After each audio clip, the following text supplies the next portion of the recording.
everybody out there. It's Talk Shit Tuesday. What up, everybody? Big shout out to everybody out there in the chat. Big shout out to the Shark Tank. What's up? I'm gonna give a big salute to Mr. William Torres in the Shark Tank tonight. What up, fam? My man, Mr. Michael Schrader in the hills. What up, fam? Yo, my man, Mike Jones in the house. What up, fam? Yo, Frank. What up, fam? Representing New Mexico. My man, Pat Ray in the house. What up, fam? Yo, my man, Dreadlock in the house. What up, fam? Big shout out to my mans in there. Self-made Kennels in the house. What up, fam? Kill Milltown Kennels. I see you, fam. Heart and Finish Kennels in the house. What up, fam? The one and only Mr. Dickie Foster's in the house. What up, fam?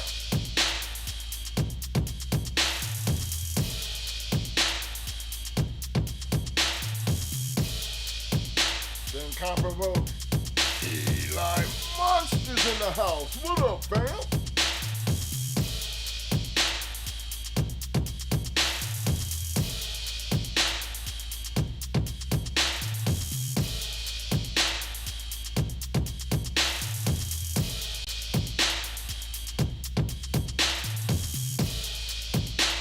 Big shout out to Drea Love in the house. Welcome to the Shark Tank, Drea.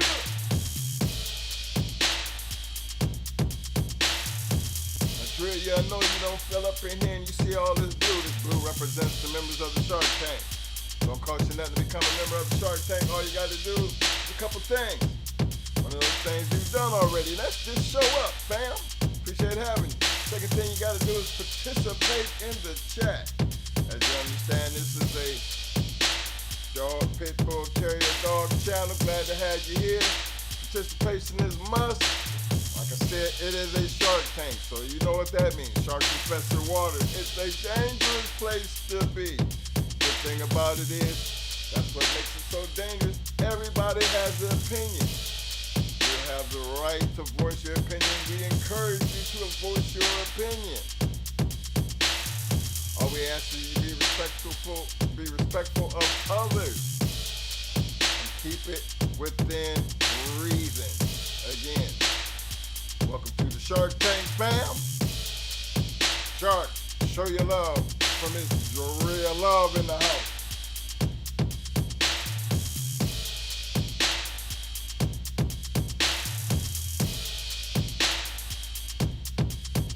Shout out to my man, Mr. Burning Star in the house. What up, fam?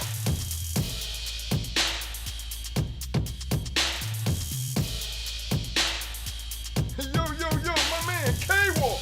What up, fam? Yo, big shout out to my main man, M1. What up, fam? Big salute to my mans in them. CM Maverick in the house. What up, fam?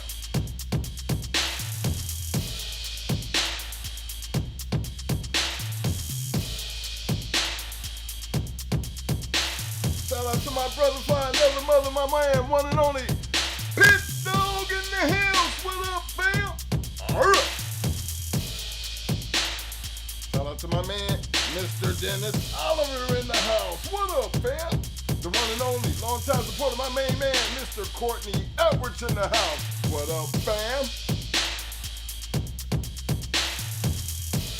Big shout out to my man, Mr. Derek Locker, representing Kalamazoo. What up, fam?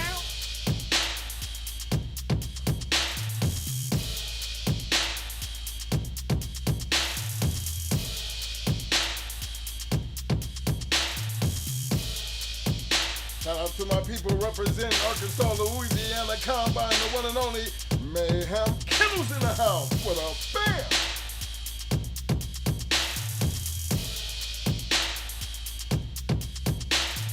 Big shout out to my man, Student for Life Dog Training in the house. What up, fam?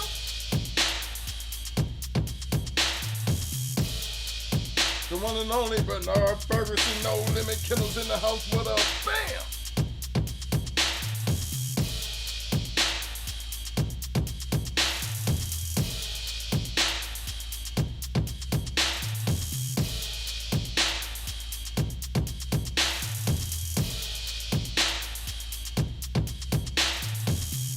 I want to give a big shout out to everybody out there in the Shark Tank and to all my peoples on the back street. What up, fam? I see you. I see y'all. Don't forget to hit that like button. Don't forget to hit that like button. Don't forget to participate in the poll. Again, there's no right or wrong answer for the poll. It's all about getting the temperature checked. Don't forget to hit the subscribe button if you haven't already done so. Again, let me give a big shout out to everybody for hanging out with us on this Talk Shit Tuesday. Yeah.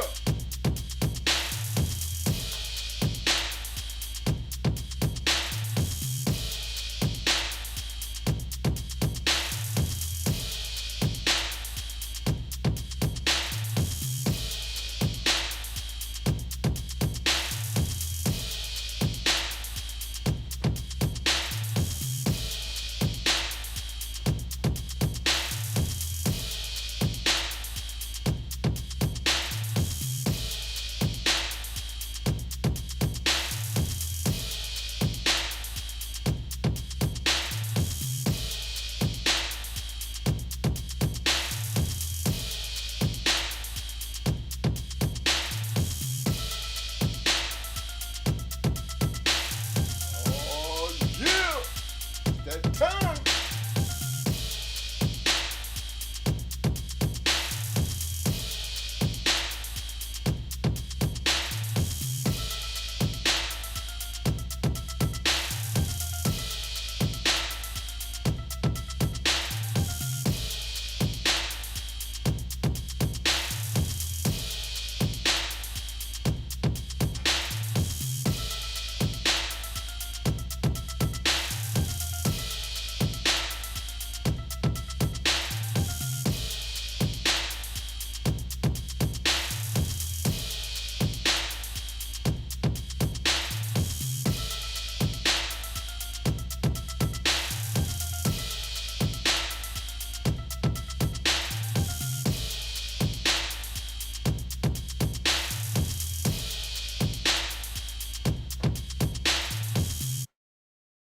What up?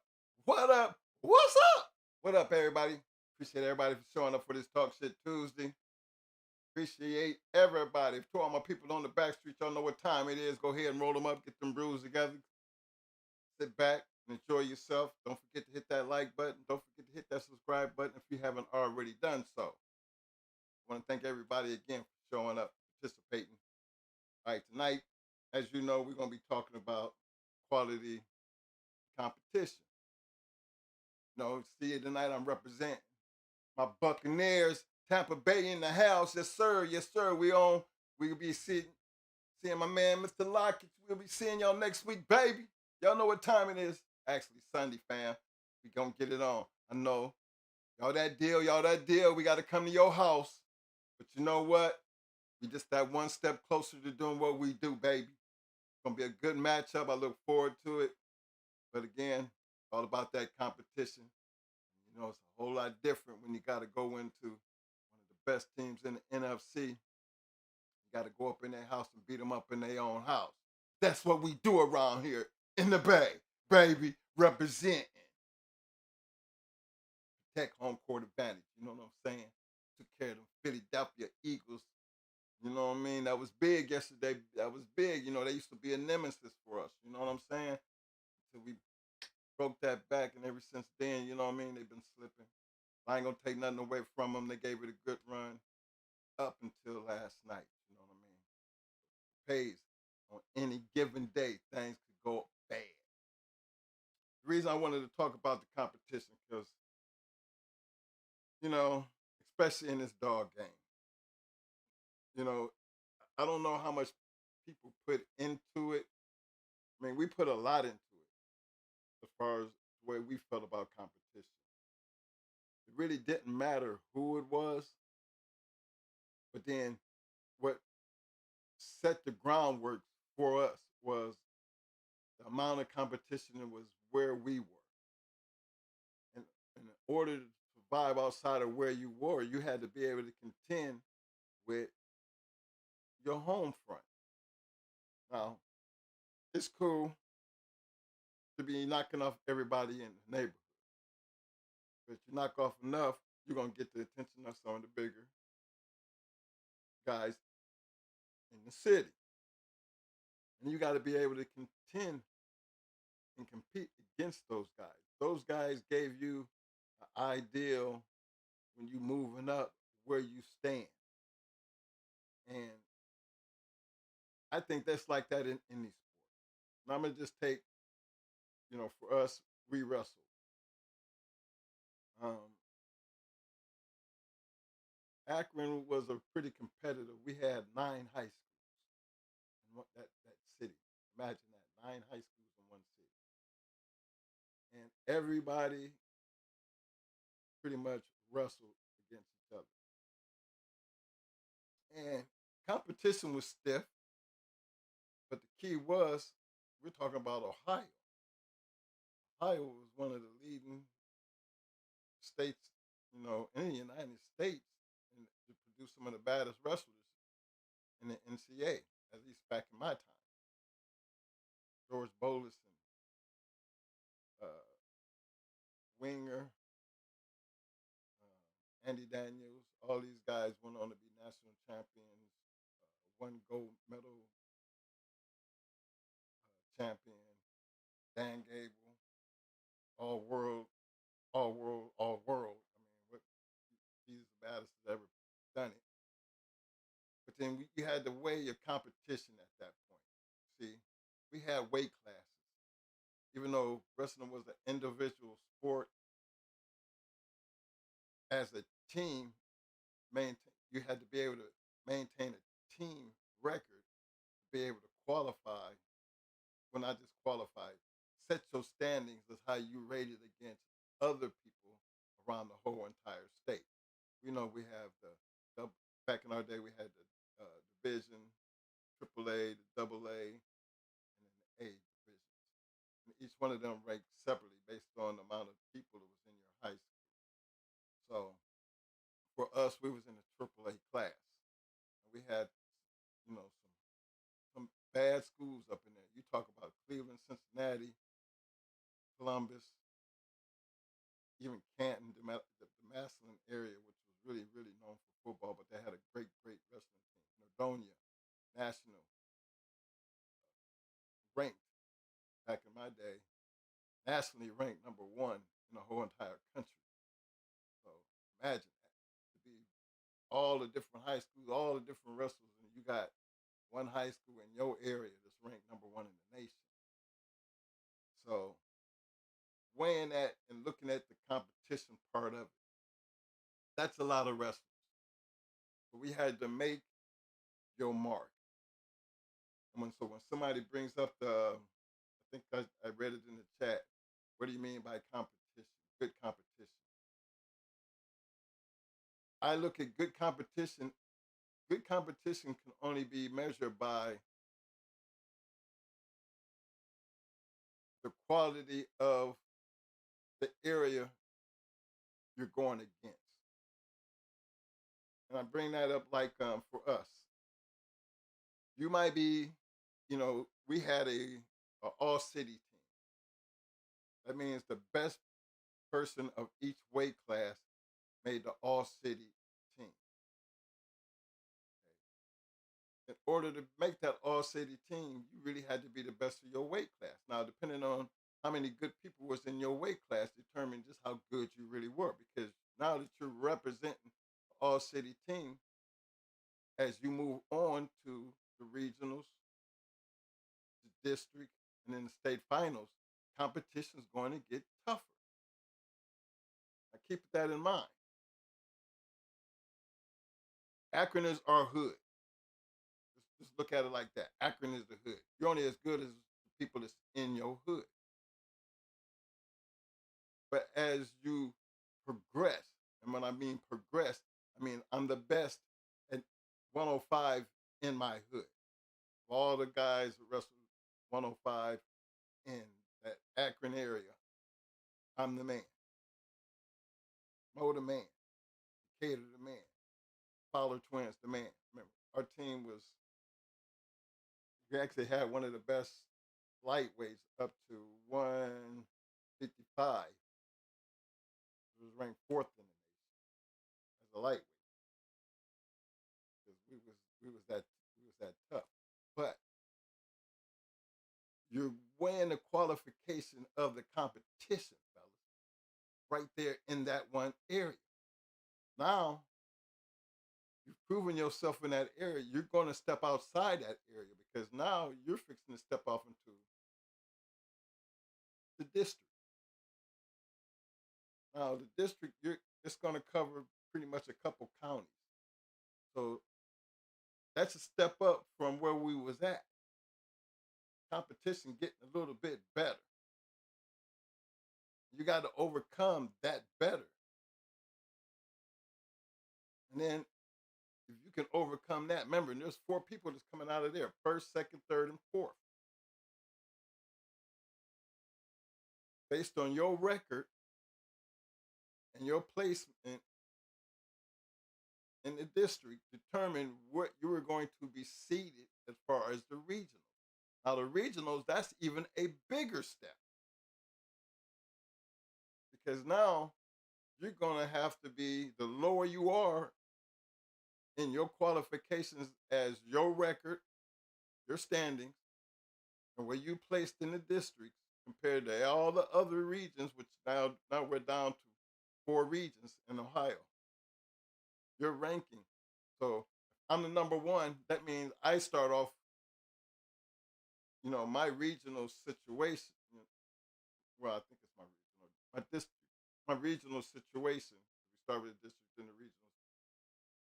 At number 1, I'm gonna be going against the weakest person because 1, journey takes on the weakest. 2, take on number 7. You know how that works. So you're breaking it down. By the time you go from the top to the bottom and you're working, everybody, you didn't want to be caught in the middle because the middle was basically saying, based on your rankings, that's where all the good battles took place. Because that 5, 6, 7, and 8 spot, it was kind of rough because if you got me at number 1, I'm taking on number 8. Look at everything that's going on when 2's taking on 7, and you got I think 3 taking on 5 and 4. I mean 3 taking on 6, 4 taking on 5. There were some good matches in that area right there. There were some dudes that, and the reason I say that because there were some dudes that was placing behind me, in my city doing second and third. And the only reason that they wasn't up in them top spots because they had to deal with me. So did that make them sorry? Did that make them any weaker? No, they were just some badass boys that they just couldn't beat me. But now we made it through the district, and that person, and they still there. We're up into the regionals. He's down there holding his own because he don't have no problem taking on 4 and 5. The only one I got to worry about is getting back up to twin. So you understand where I'm going with this. Look at the levels of competition. Did it get weaker as you came down the list? Well, actually, he was guaranteed to get on because I was his only competition as far as that area. That was proven in the district, and it actually got proven in the regionals because I had to wrestle that same person in the regional. Same area, I'm still running into the same guy.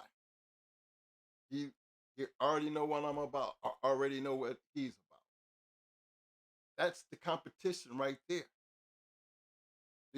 Does that take away from everybody that we was beating in the district and everything that got us up through the regionals? No, because when it came down to the state situation, things got tougher.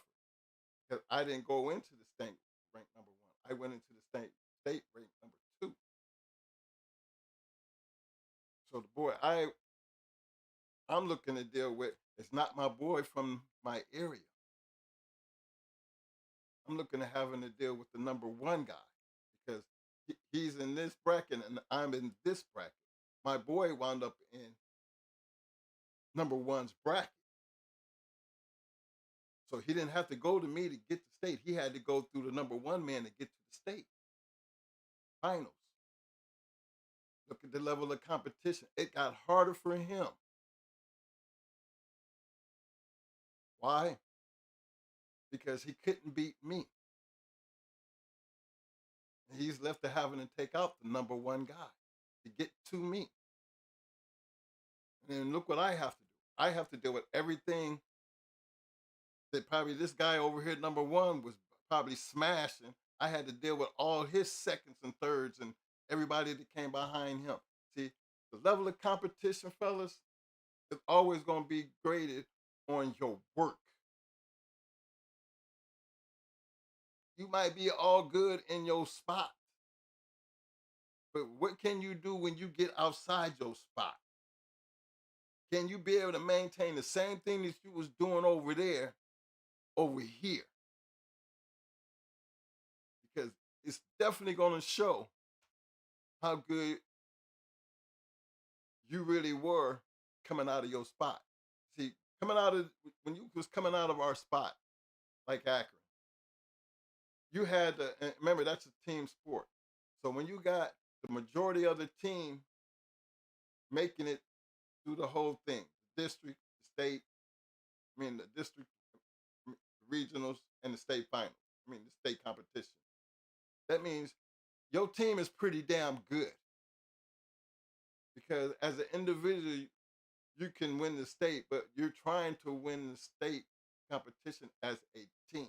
So the more that we can get into the state finals, the more we can bring as far as the numbers of as far as winning the whole entire, being the best wrestling team in the state. That was a very hard task to do, considering I wrestled 4 years. I didn't become ranked in the state until my senior year. In the high school that I wrestled for, I was only there 1 year. So, yeah, the competition was a whole lot different at the state level. You know, so I'm trying to put you guys in that mind frame of when you're dealing with these dogs and you in a certain area, regardless of what the situation is, I don't take away from what people do in a certain area. You can be the baddest guy in your area, but you won't know how bad you are until you get outside that area. Take that skill and take your ability and see if you can go over here and do the same thing. I remember I was talking about this as far as high school. I remember Andy Daniels was my coach. He was NCAA national champion, two-time national champion. So he knew what good looked like. He prepared me for what it took for me to make it at least to the final. Compared to, I didn't have that kind of training in my 9th, 10th, and 11th grade year. But within that 1 year, and between Andy Daniels and rest in peace, my boy Dodo Brooks, and it was one more, I think, I can't just remember his name, but it was 3 bad boys that took on, and I wrestled for Booker High School. Big shout out to the Griffs. Believe it or not, the Griffs, they wound up winning the whole state finals based on the year after I left. That same boy that I kept telling you that was behind me, yeah, boy was a bad boy. Big shout out to my man, Michael Spalding, rest in peace. He was one of them bad men. Marine. Actually, that was the reason he wound up in the Marine Corps. But, and I shout out to him because that guy kind of looked up to me, because he could have did the same thing I could have did. We could have both went to Ohio State. But he chose to take the same path we took, and that was just a guy that came up behind it.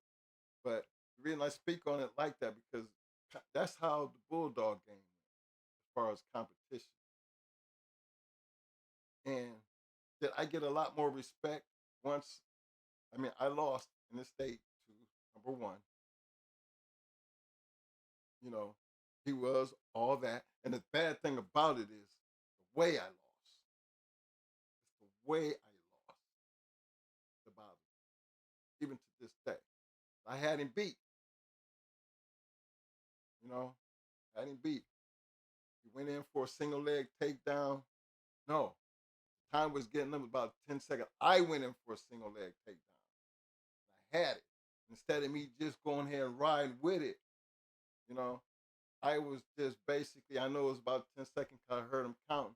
I just got in and I got it, and I pulled it in, and I didn't follow through with it. And at the midst of, I would say, second, he did a move. I showed another guy in the district move that they shoot in, give him the leg, you cuff him in, and then you go under and you roll. I had that same move, a move that I kind of had mastered. That Andy Daniels taught me that, and that guy hit me with the same move and beat me by that takedown. But really, if I had to just went in there, grabbed a single leg, and just kept on going, it would have been all mine. Instead of getting and thinking I was just gonna hold it and ride it out from the last couple seconds. That's how I lost. But competition changed because the people changed. Their way of doing things changed. Not taking nothing away from the Akron situation. But when you start climbing up a ladder, and I think any and every sport is the same way. Just because we was good in the States, did that mean we was good enough to go get on an Olympic team? Because at that point in time, the position to be able to do that consisted of everybody around the United States. Now you're taking to get on an Olympic team, you got to be the best of the best. And that's a very hard task to do because most of the time you're dealing with college guys. And back in that time period, if you did like we did the AAU wrestling thing. At any time that you wrestled for any kind of money as a prize or anything, you couldn't be on the Olympic team. But for the AAU, we traveled all over the country and got a chance to get more adapted to everybody that you was dealing with around the nation and going in the AAU tournament. I wish I had my pictures, but I will show you the pictures that was in the paper when we run. Me and Mo won the AAU tournament, and it was got these big old trophies in them. Got the MVP thing behind a national title, which was back then that was big because not only could you perform in your own state, you could perform on a national level. And it's a lot of guys that got out there and was able to do it. Remember I told you, Andy Daniels won the nationals and became an Olympic wrestler and picked up a damn silver. The person he lost against, I think, if I'm correct, was Russian and last second situation. So, for guys who understand where I'm coming from, those type of losses they kind of hurt. But you taking a person like Dan Gables who ain't never lost on no kind of level. He's the greatest of all time. I think he became the coach of I think it was Iowa.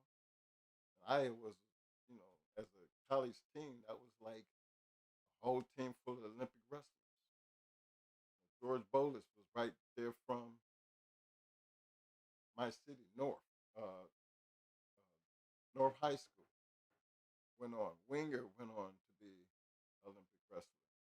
See, those guys took it a lot more serious than I did because they were starting at real young ages, and they were able to perform 3 times better than what I could have ever been. my other twin brother, he's not a twin of ours, but we all grew up together. He's like a brother to me.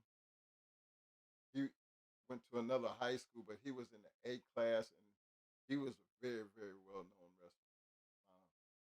For him, that was my nemesis in my city. I couldn't beat him. But being we wasn't in the same division, when we wrestled the city situation, it was a lot different when we got outside the city because he had to move into a different division because he was in Division A and I was in Division Triple A. But he was still the better wrestler. So Anonymous would like to talk to Michael Bayless. Alexa, answer the call. It's Anonymous for Michael Bayless. Alexa, answer the call. Alexa, answer the call. Hello? Hello? Hey, Mo. Yeah, the mic out? All right, tell extra low. Can't nobody hardly hear y'all, bro. Okay, I can turn it up. Hold on.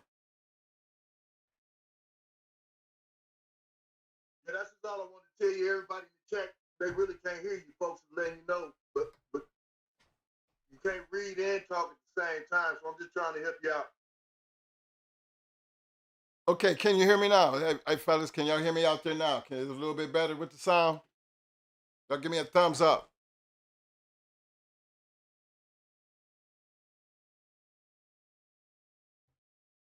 Thumbs up, thumbs up. Can y'all hear me a little bit better with the sound? I think if you pull the mic a little bit closer to your head, fam, it'll be all right. Yeah. See, Mo did so much cracking last week on that last show. That kind of bothered me. That's why I kind of had to turn it down. Let me see if I can turn it up a little bit. Gotta find that sweet spot. I dig where you're coming from. I don't do that. I don't be on that yelling type of situation. I just be on the natural talk. That's better. Yeah, okay. Already. Appreciate that, y'all. Appreciate that. Thumbs up, thumbs up. Everybody can hear that pretty good. Okay. All right, man. One love, bro. I'm gonna get back in the chat. All right, appreciate that, fam. Sorry about that, fellas. I'm glad. I'm just talking and y'all can't hear. I need y'all to hear me on this.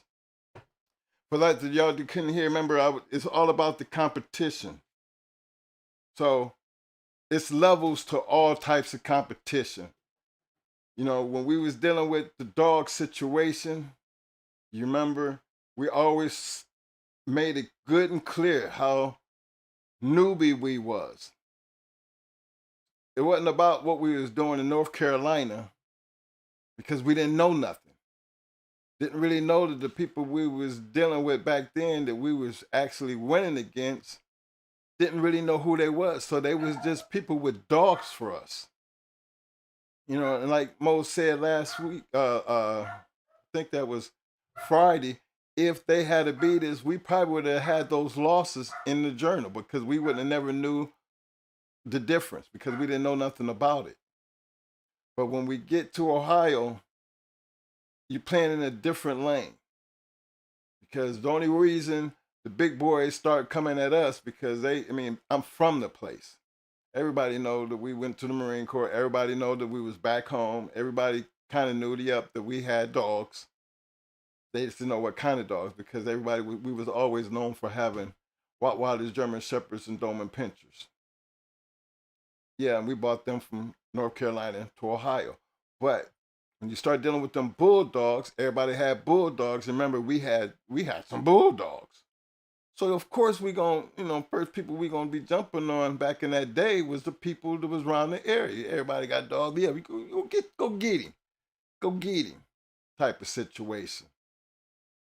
Got a little cocky when you're doing all that because we end up getting over our head, not knowing what we was doing, and winning one of the big boys. Jeffro. That's where judo got his loss from.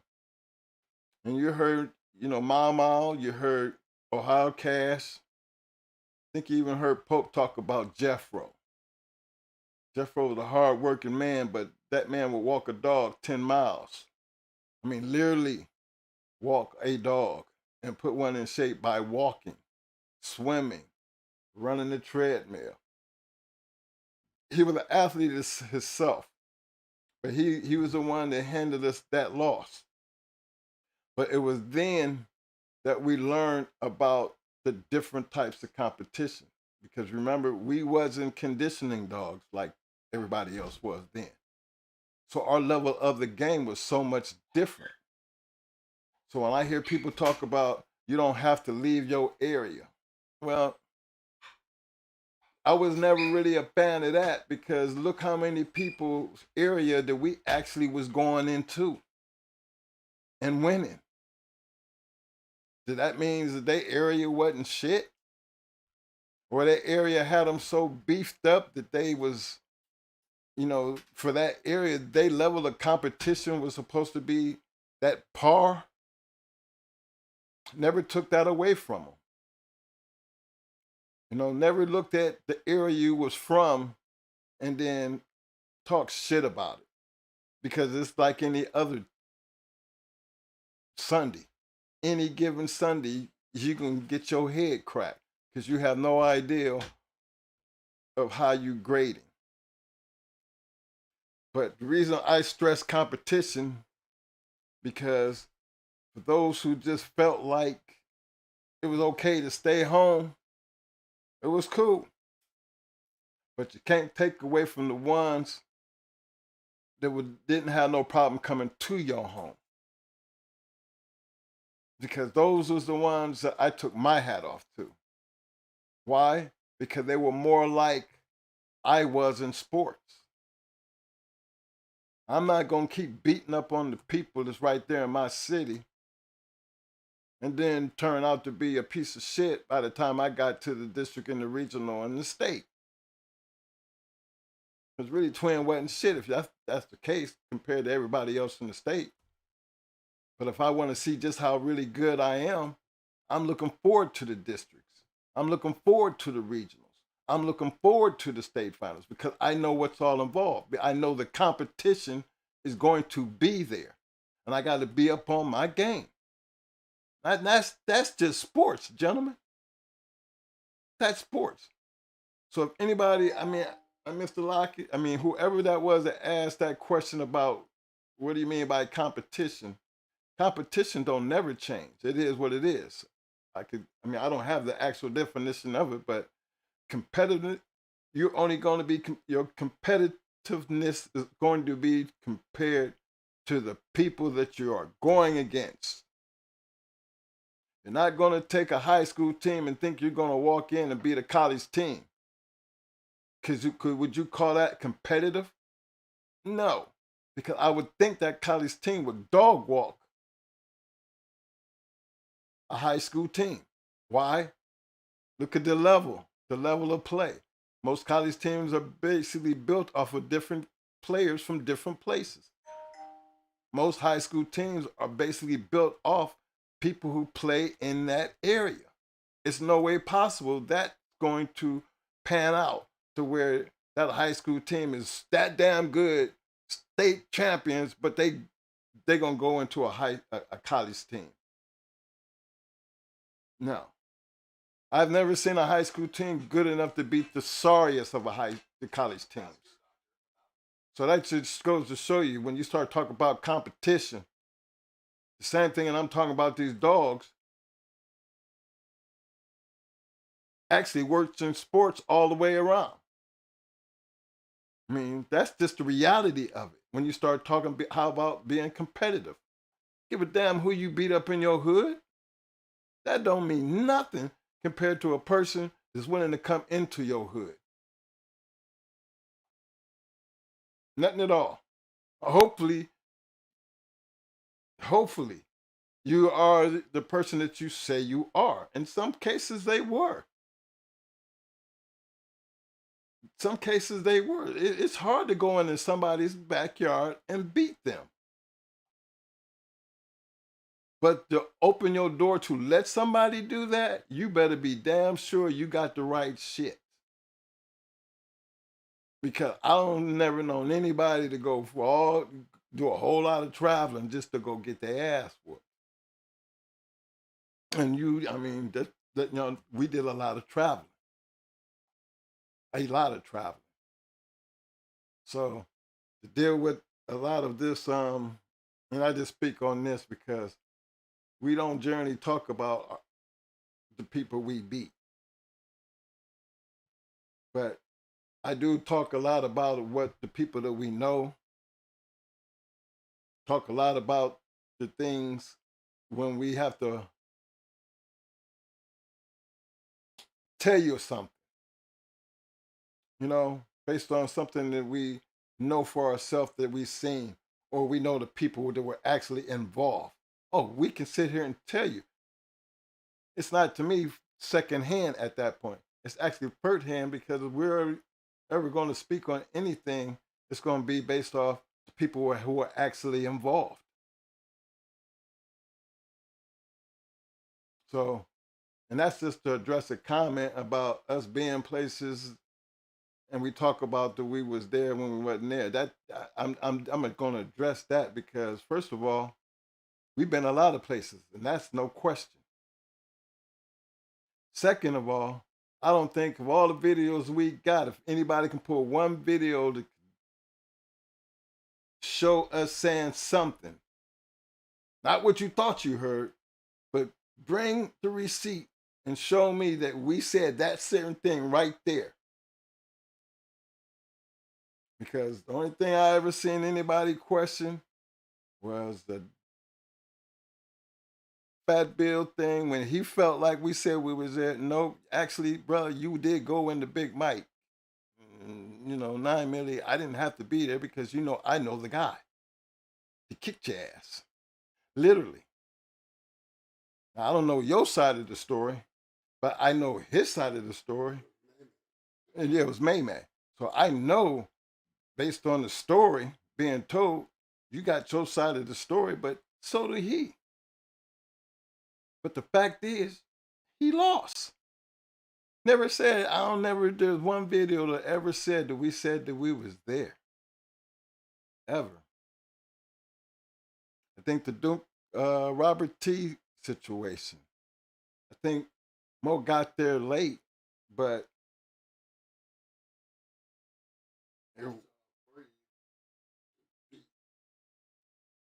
Bronson, that was when Fergie beat Bronson too, wasn't it? Yeah. The Bronson Tadpole fight. We was there for that. Don't have to tell you about, nobody need to tell us for something that we seen for ourselves. Fat Bill was there. He ought to know. I mean, him and Hog Cash got into it. I'm pretty sure he remembered that. I don't need to act like I was there when I was there. So it's those kind of things. Yet we got around like that. And it's kind of hard not to know us, because, most people who kind of know us, they don't call me Michael or Maurice. They be like, yo, twin. So it wasn't hard to forget who the hell we were, because who else was running around here? I mean, there's another set of twins, but they didn't travel like we did. But that's how they pretty much knew us, because we was twins. And most of the time, we didn't just stand in corners. I was always pretty loud, having fun, talking shit. But I say that to say this, because competition is that thing that when I see people go back and forth about, who winning the who, and all that other kind of shit. And remember, this game had a time frame. And if you are a American Pit Bull historian, and you go way back to where Kobe and them and Tudor and them, look who they was going into. You had dogs with 14 wins, 16 wins. One, I think, had 20 wins. Think about that, man. Just think about that. Look at the circle and think about the amount of the kind of dogs that they was using to be able to do that. And then you start coming closer, moving up in the future. Them numbers start dropping off like that. And all the bullshit, all the dogs, all the matches over all them years, we only have one registered double grand champion dog registered. And that's Grand Champion Tornado, 10-time winner. What changed? You know what changed. The time, the amount of dogs, the competition. It was all right. Remember, Barracuda got 9. I think Queen of Heart had 8. Red Ruby had 7. Grand Champion Red Ruby, she got 7. And that's hard to do in our time. So it's not a lot of that going on compared to if you go back in their time. Look how many of them dogs had multi-wins. Did the dogs change or did the competition change? Did the amount of people who had the dogs change? Well, I would expect, being there was a smaller fraternity back then, you know, the quality of the dogs basically told the story. You got one that's got 14 wins. You kind of wonder what kind of dogs was he beating up on. It was kind of new back in that time period. You know, not everybody was up on the conditioning and the feed. It was almost like a learning process. Remember, they was doing it in the Madison Square Garden. They had big conventions. Think about that. All that was going on in that time period. So you had all these multi-winners and everybody pretty much knew each other and everybody knew it was a gentleman's sport. The sport didn't change, fellas. The competition did. And even back then, they wasn't just saying they fighting over here in Oklahoma or they fighting right there in Arkansas. No, they actually traveled places and they had conventions and they got it in. And even then, they made it a point to travel, to test what they had against the best that was out there. That's what made the game. For even back then, history shows that. We're not making that up. If you're a historian, go back there, you'll see. They didn't just hunt in their areas. They made it a point to get out there and go and find the best and match what they had against the best. That's the sport. That's what I feel like being competitive is. Now, y'all see the poll question.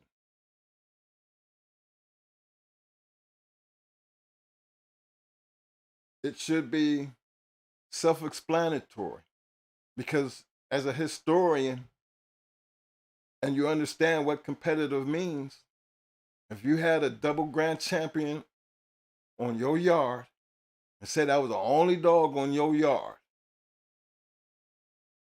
would that dog make you famous as a kennel man? I think it would. I think it would. Because who was that? Ajax man? Who had Ajax? Who had the one to beat Stone City Nico? IBM. IBM. Malik? Was that him? Malik. Malik didn't have but one dog, fellas. Did we ever talk about IBM? One dog. I mean, he had dogs, but I mean, give me another dog that they talked about other than IBM. IBM beat a damn good dog, gentlemen. He did. And it made the man, I mean, we still talk about Malik even to this day in IBM. Just that one dog. Put that man on the map. So it's not about how many dogs you can do. Remember, a dog can do that by itself. One dog can.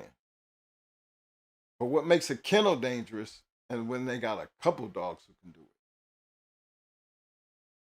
And then you look at that kennel and you weigh that kennel based on what? The dogs or the amount of competition? Competition they going into. See, IBM got famous because he went into some top competition. And he made a name because he beat the right dog. The right dogs, because he became grand champion. He wasn't playing. So when you start talking about competition, I ain't trying to put nobody down because of what you do in your spot. You know, that's not something, you know, I hear guys say, well, we didn't have to leave. We understood that back then. You didn't have to leave. My thing was when we come knocking on your door, are you answering? You ain't got to leave.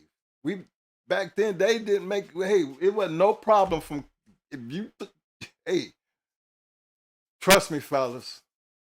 Back then, give a damn where you was. If you had something, they were going to come and find out if it was worthy to be even talked about.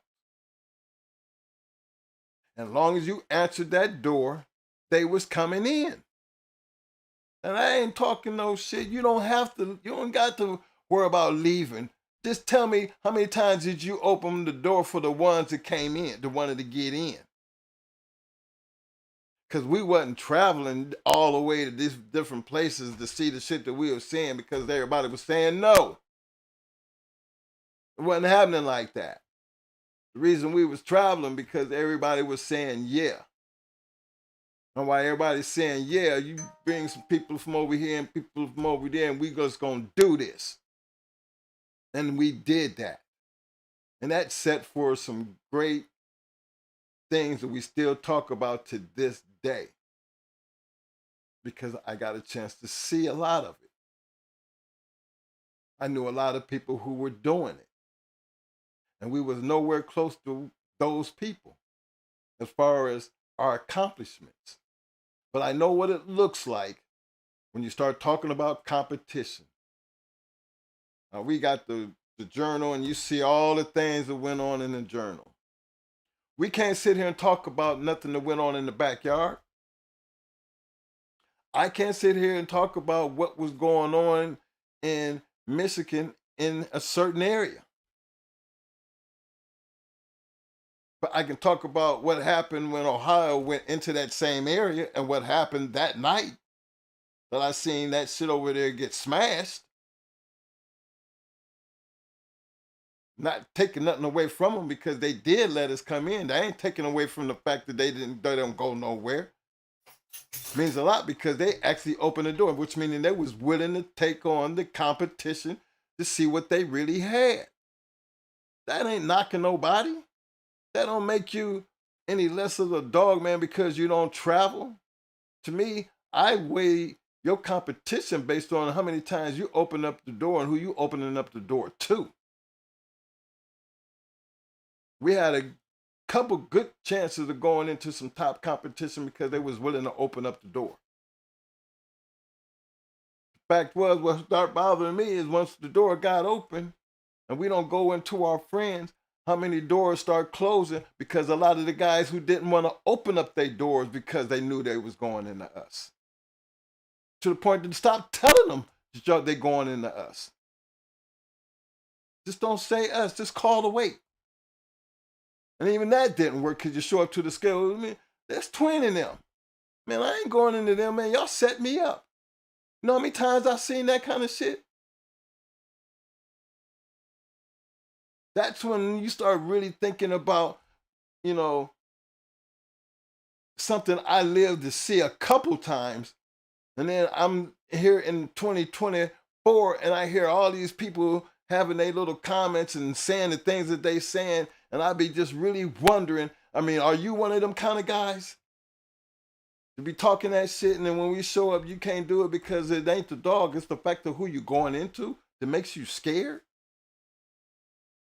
To make you feel like you're being set up. See, I've seen all that. So talk ain't never really bothered me when it came down to show and tell because I know what that looks like. I've seen people literally get fighting mad because they felt like didn't nobody tell them. Seen enough of that. It was almost like, man, what is happening here? This is crazy. So it wasn't always about calling the weight. You already know. You heard about Tant. No, was it Tanner Crenshaw? Let me just try to get it right. When Mayday popped up.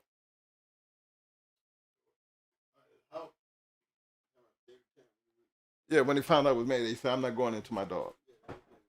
Yeah, it was David Tant. You know, I understand how he felt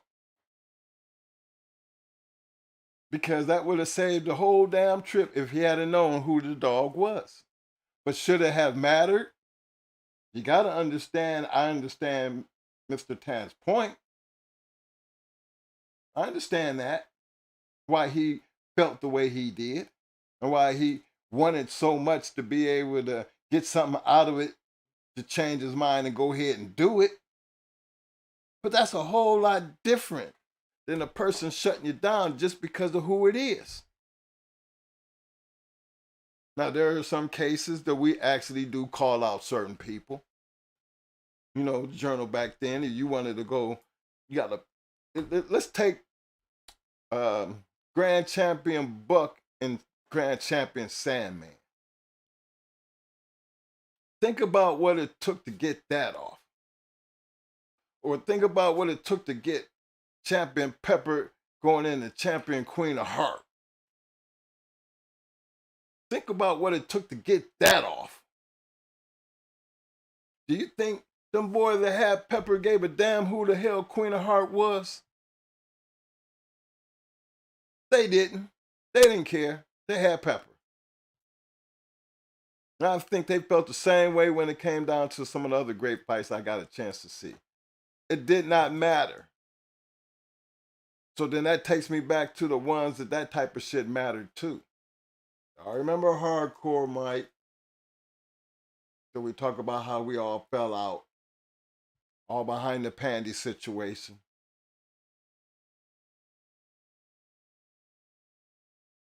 It happens. It does really happen. Now, was it something worth to get mad about? I don't think it should have been anything worth to be mad about, being that you're talking shit.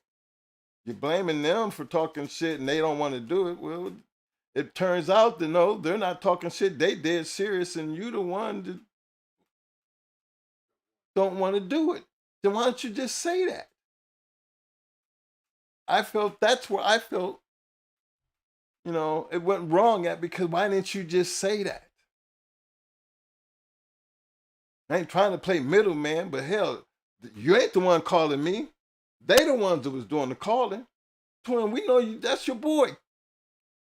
Well, he said it's on y'all. Well, hold on. Just get him on the phone. I get him on the phone.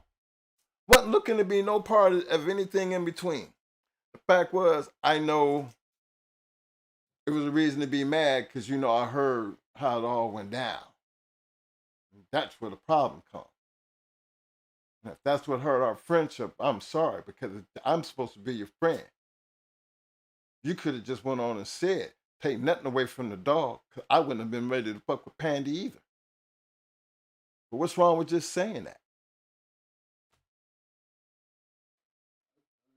I mean, I didn't see, and I still don't feel like there should have ever been a problem if you had just went on and said that instead of blaming it on somebody who was really trying to get that ass. Just say, that don't take nothing away from your dog. That's just some dogs you just don't want to fuck with. You know? And that's competition, gentlemen. That's the level of competition that you strive to be able to maintain and take advantage of. What determines that competition? Like I said, high school, college, semi-pro, pro. Don't y'all understand them at different levels? The higher you climb up that level, the harder the competition gets. It's self-explanatory. Determine what level you're willing to play on. And if you're not on that level, you do what you can and put in the work to get to that level. Never knock anybody for the level they choose to play on. Never look down on a different level. Appreciate the lower level who's trying to make it to the big level because they moving up. We would have never got a chance to do the things that we did if we never got the chance. I'm willing to take the chance to get to that level.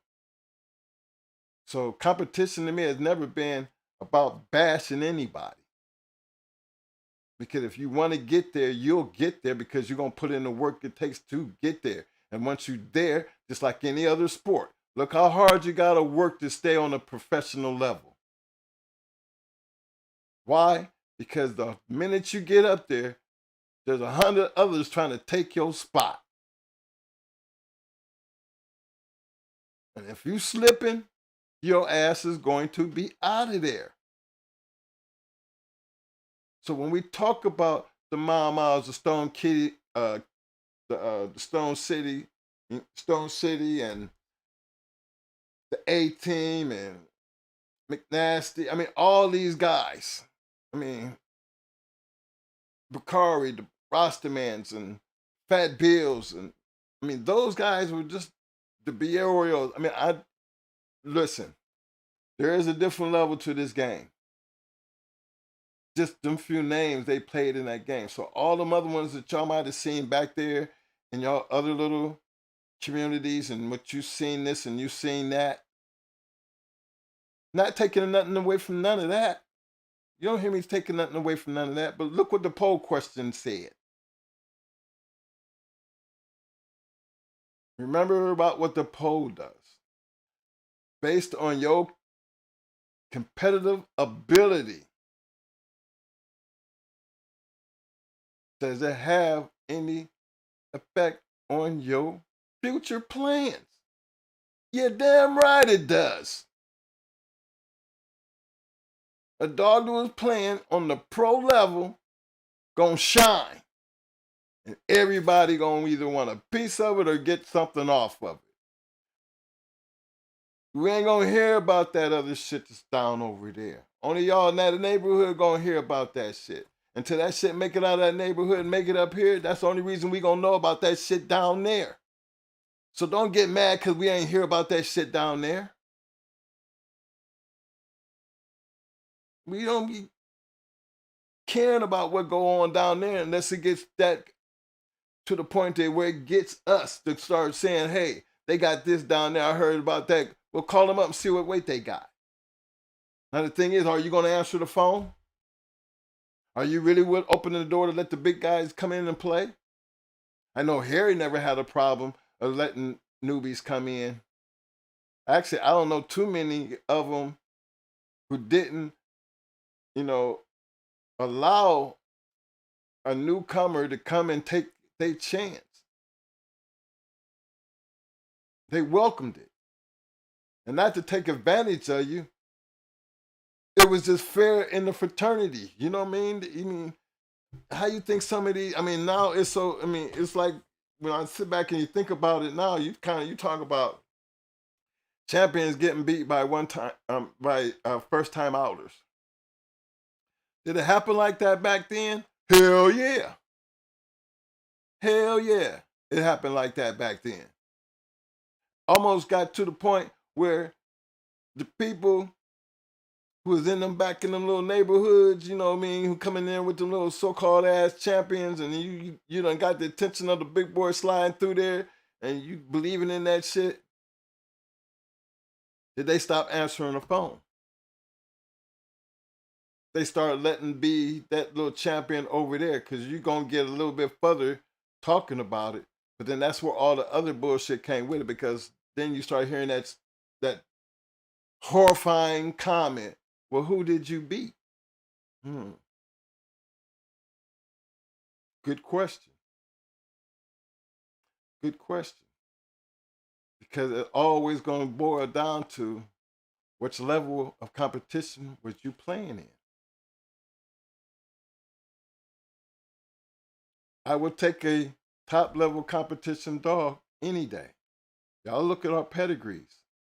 Our pedigrees speak for themselves. That goes to show you we not just talking, we trying to tell you this is how we did it, period. I don't give a damn about what everybody else was doing. I'm going to tell you what Going Hard was doing. Why was we playing that way? Why was we breeding that way? Because everything up that way was that top level shit. And if you breeding good shit to good shit, you're supposed to get good shit.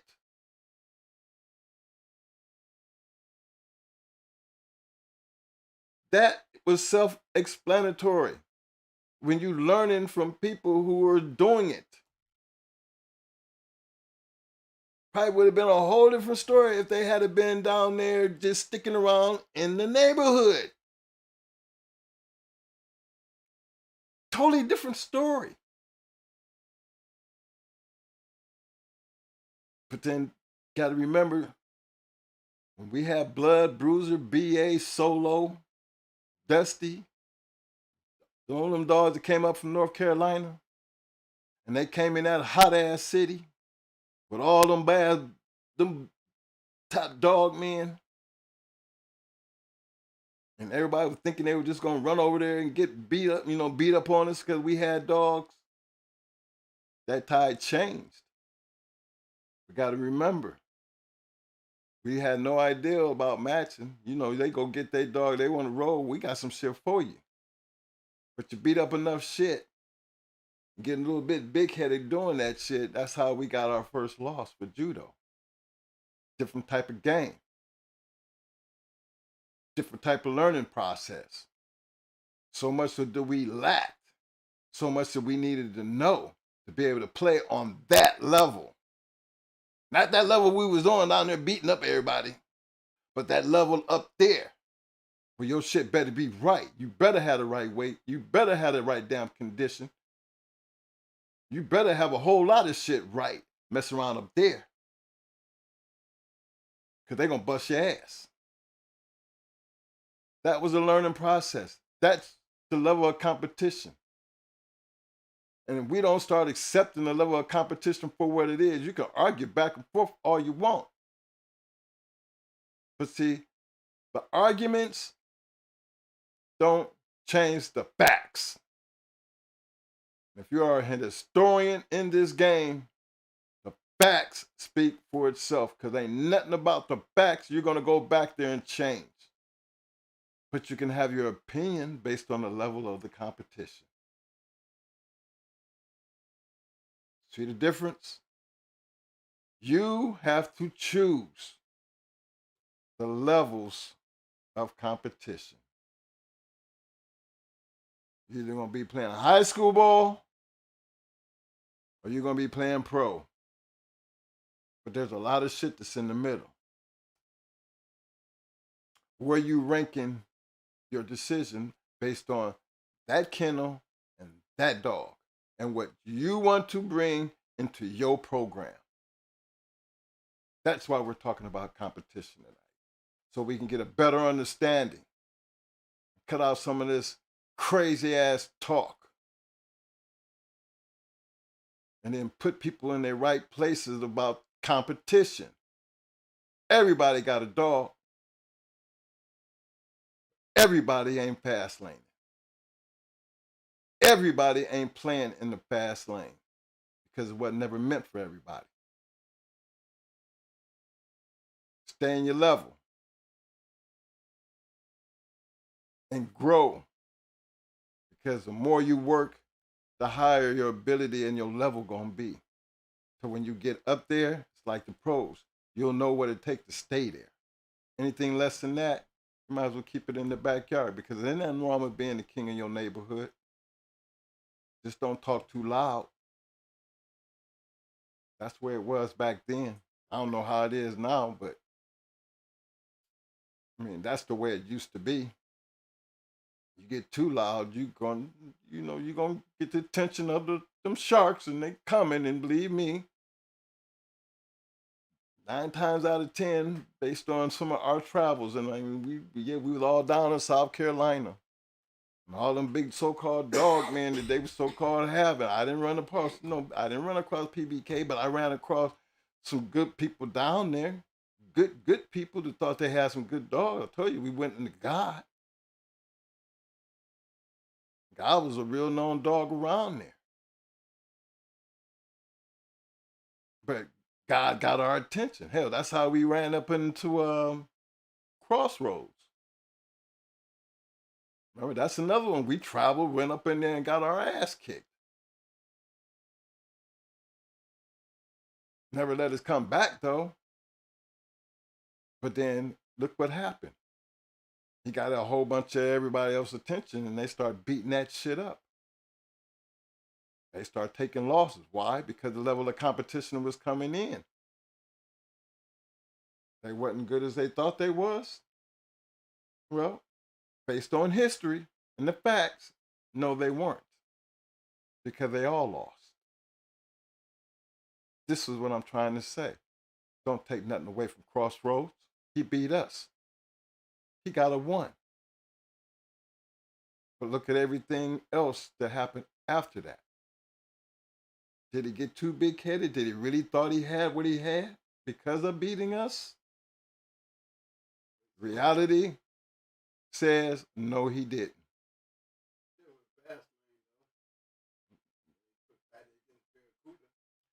True.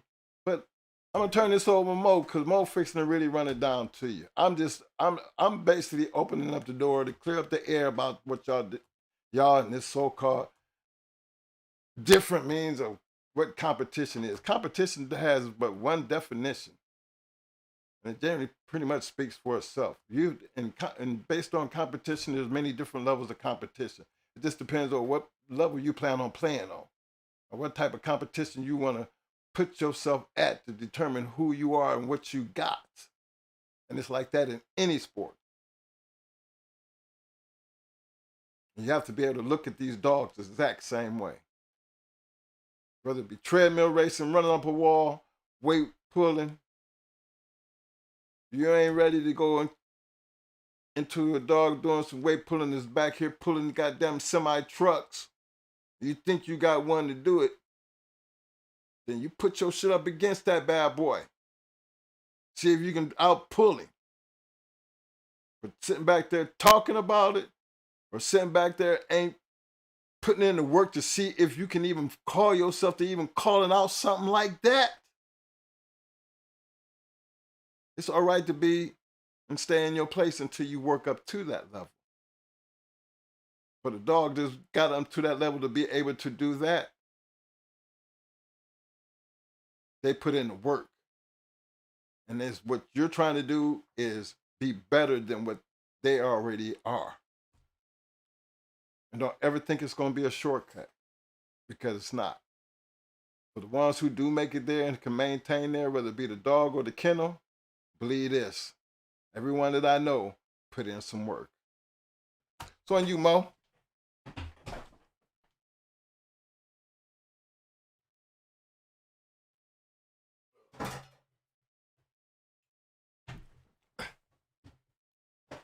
What up, y'all?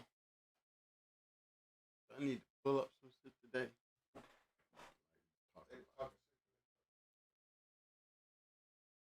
They can't hear you as loud as you was.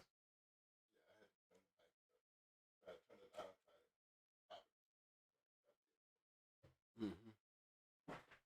So how is it today? What's up, everybody?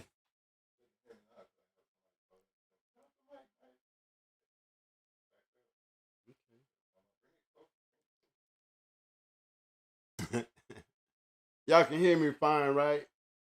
Because you know how I get. I start off all calm, then I get preacher voice.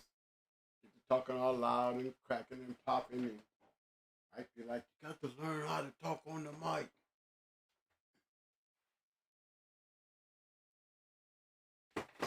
CM Maverick, good question.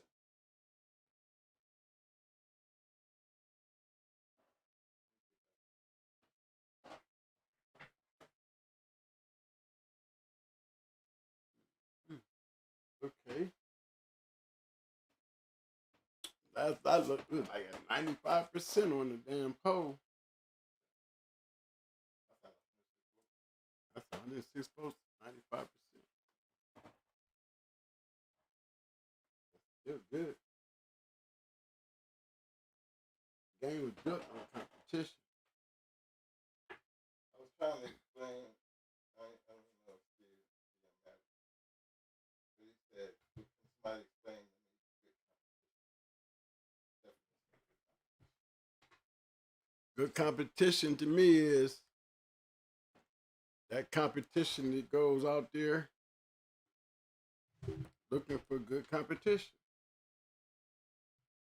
You know a good competition when you run into that dog that you remember. The whole trick to the whole pop, the sport is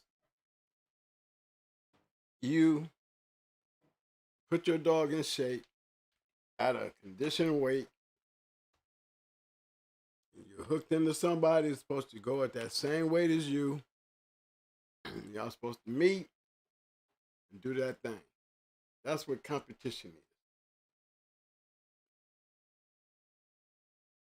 That's the competition. Now, when you start talking about good competition, you know, what is good competition? Good competition is that competition is looking for you.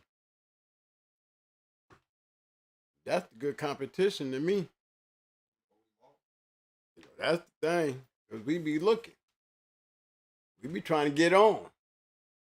We are the good competition because we are always trying to find somebody to go to.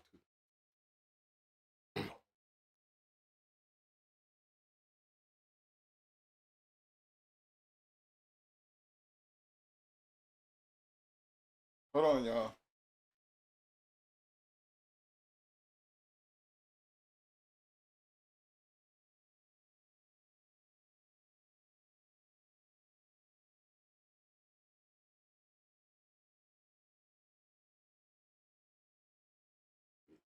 Moved. I tried to set it back. Mm. Yeah, I tried to Hold on, fellas. I tried to set it back. I told you I got the cord put in. Didn't you see when I pulled it over? Yeah, I will be back. I'm back, guys.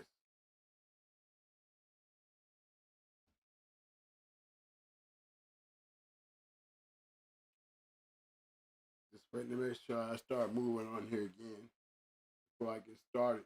It'll be caught up by then.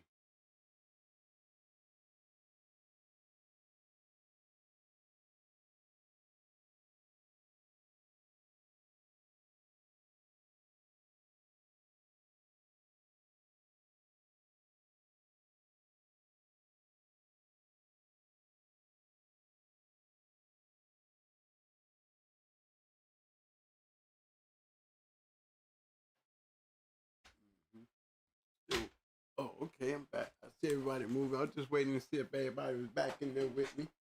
I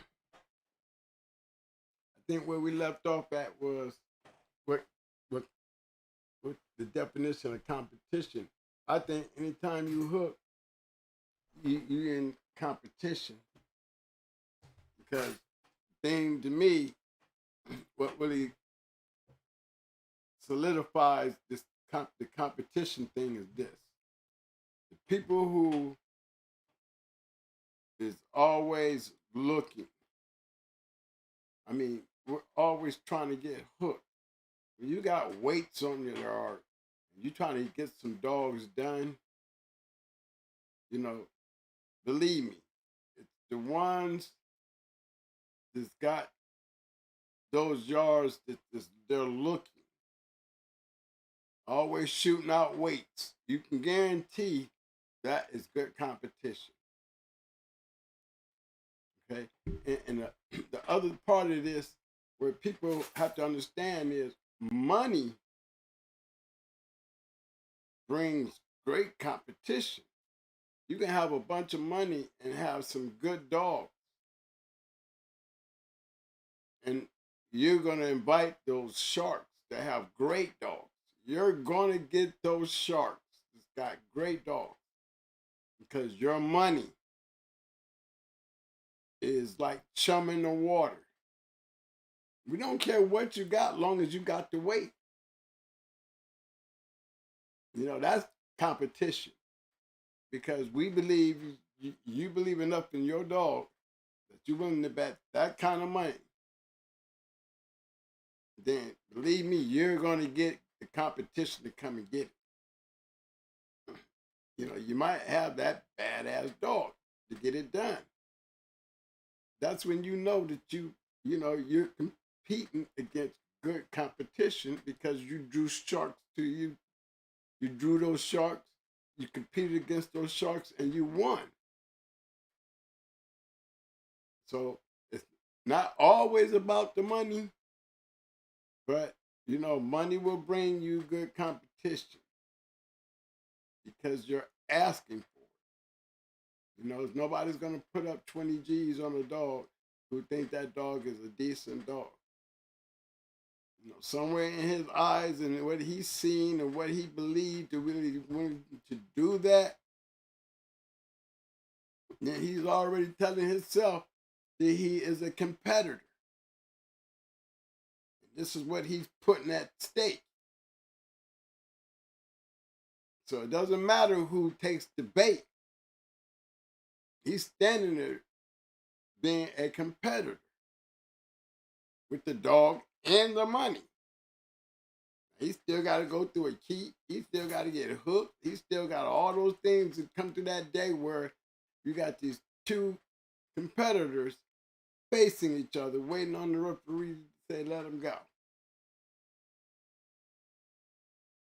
To me, that's competition. There's no weighing scale on, you can be a nobody with 20 G's and a dog. Total nobody. We have no idea who you are. And you might be a dark sheep that's sitting there with a killer. But you're gonna get the competition you're asking for. With that 20 G's, you're gonna get a shark. You're gonna find some sharks. You're gonna find some guys that's got that same mindset as you. That they willing to put up their 20 against your 20 and they dog, and let's get it on. So somebody's gonna be a winner. Somebody's gonna be a loser. I've seen many matches where these, circles they all come together because they all believe in that dog. Dog done probably beat enough people. So now everybody's trying to cash in on that dog. And believe me, you most of the time, when you stick it out there, and you be sticking that weight out there, and you got that tag on his head, you're gonna just like chum in the water. Guys that really constantly look for these kind of things, you're gonna catch that attention, and then you're gonna get hooked. And just remember, most of the time, they're gonna come to you because they don't want to lose you. If they don't, they ain't gonna make no threats where if you don't come up there our way, we ain't gonna do it. No, them sharks don't do that. They'll be like, trying to, hey, it's whatever you want, man. You want to travel, we can come here. This is where we at. No. And they looking for that bait to say, hey, yeah, we'll come. And then they'll be glad to come on up because we got a car. We'll put a car together for y'all. Make it a good trip. But then they'll tell you real quick, before they lose you, they gonna say, we'll come to you. Got no problem coming to you.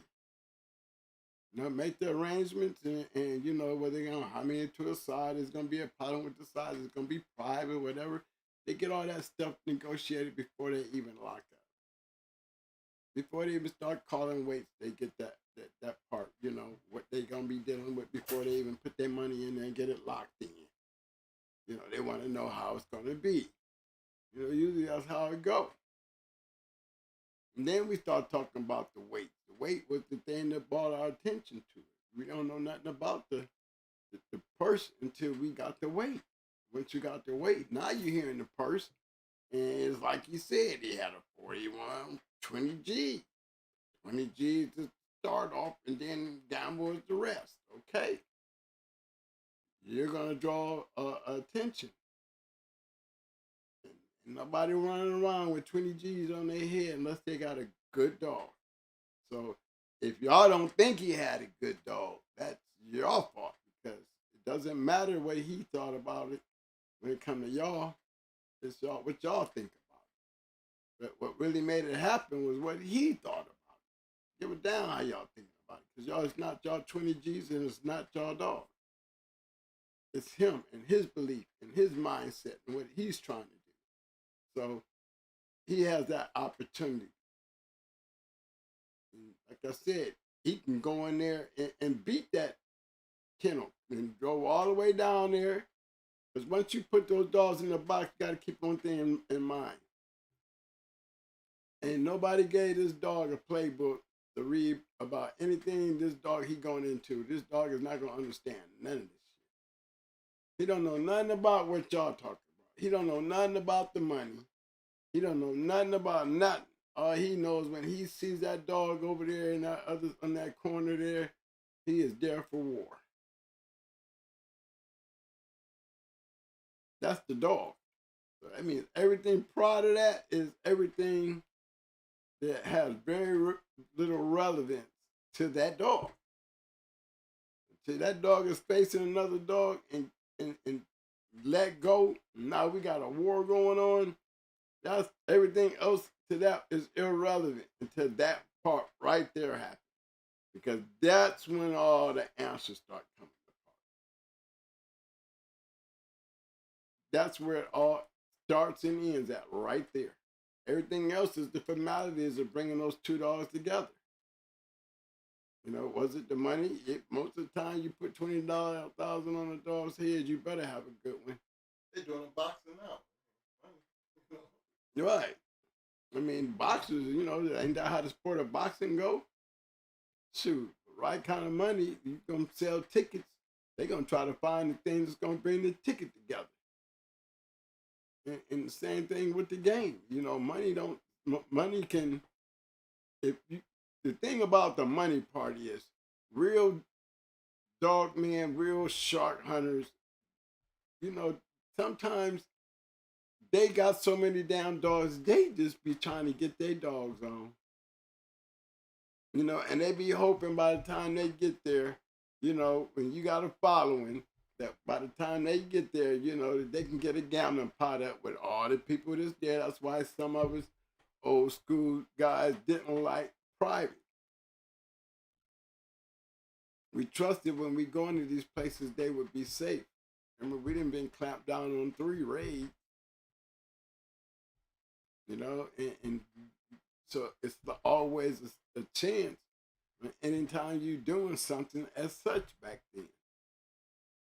You know, it really depends on the person whose spot it is, you know. Matches get raided because people talk too much.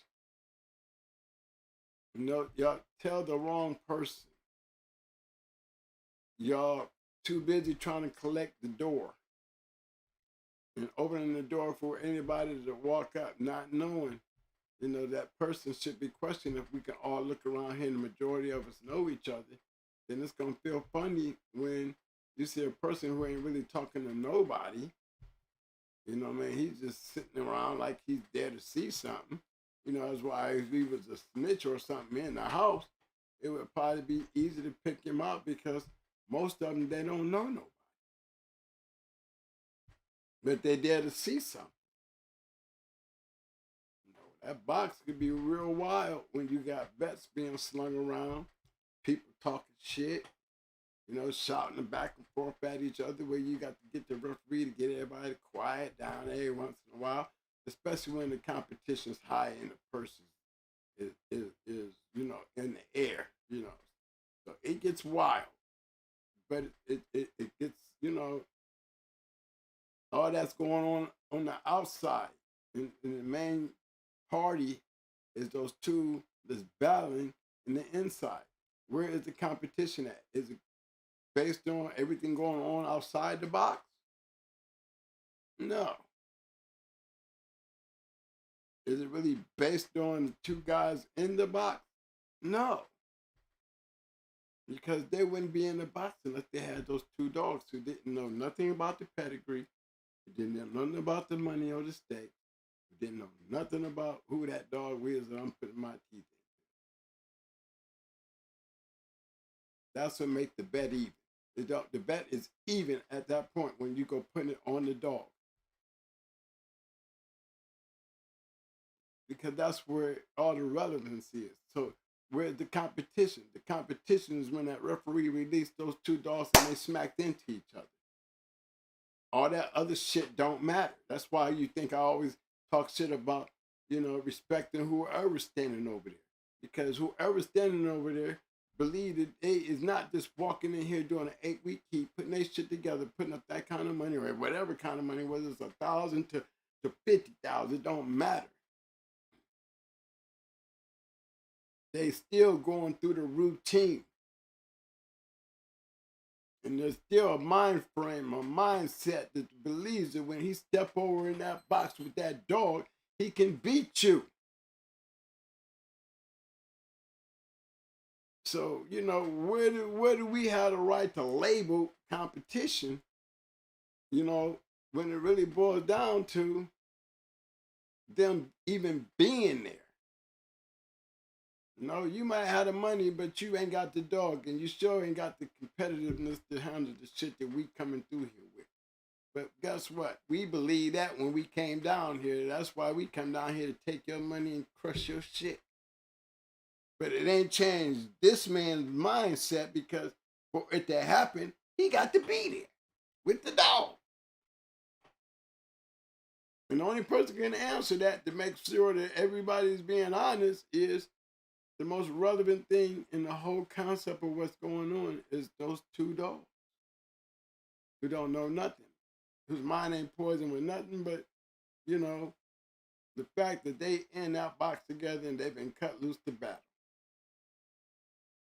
Everything else is going on outside the box or in the box. Everything prior to the box didn't have very little to do with competition until you let those two dogs go. Now we here and see competition. You know what I'm saying? And believe me, when you dealing with kennels that have a high level of competition, I'm talking about these are, when I pull up our shit, you still see us in that 90%. And this is Growing Hard Dogs as a whole. We won 90% of the matches. Those dogs they were running on a 90% winning thing. That's a high winning thing. Stone City, Super Kennels, a lot of great kennels. We can even say Fat Bill, when you go to adding up their numbers, most great high competitive kennels. I said high competitive kennels. They run on a high percentage of win. That's top competition. That's top competition. Good competition is just being able to get a dog out there and win. You don't have to be 90%. You can be 50-50. You're still competitive. That means you're winning and losing. If you're losing more than you winning, then you're not as competitive as you think you is. How many times you going to keep going home getting your best dog and losing? I mean, how many best dogs you going to have? You bought the best dog the first match you lost.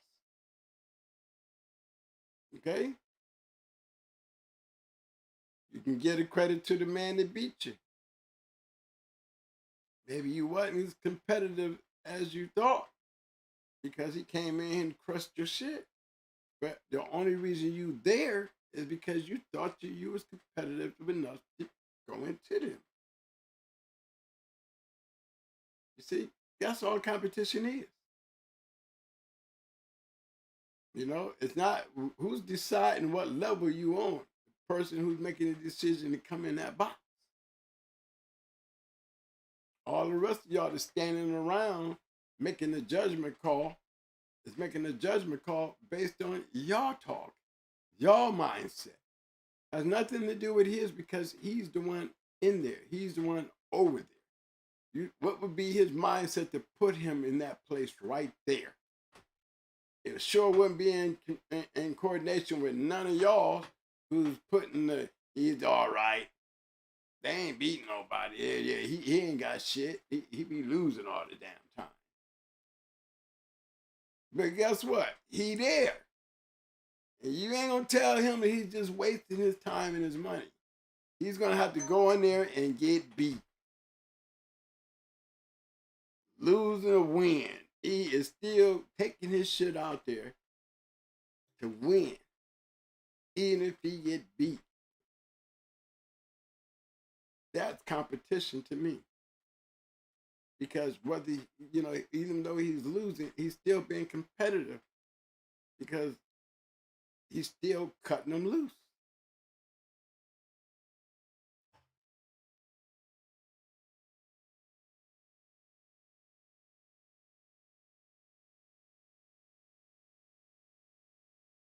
Oh yeah. Okay. Don't forget the Berto and them Bama boys. Yeah, them people. I got a shout out to them. Yeah. So that's what competition is. I think we put too many emphasis. Like even when I talked about those Kennels that found their way of being able to slide through there without shaking the waves, putting any chum in the water, draw that attention. You don't hear Blackjack having a great match like Zebo had with Greaser.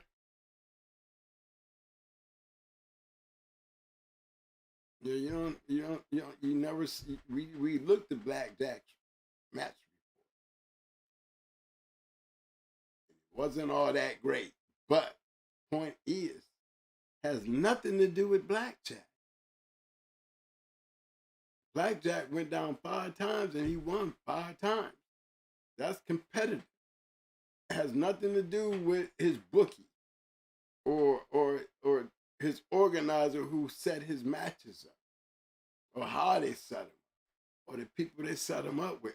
Every time you put Blackjack in there, and you put another person in there against Blackjack, whether they knew they had the better dog, whether they knew that they had the more superior kennel, whether they knew it when they came in there, it didn't change not a damn thing to do with that person who was willing to stand over there in front of that damn dog and cut his shit loose on him.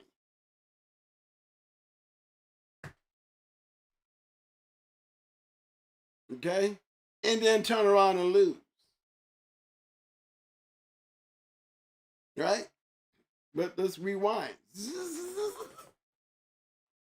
And let's go where they count at. We're going to go end up being right back in that corner, waiting on that damn referee to say, release that dog. That is still competitive competition.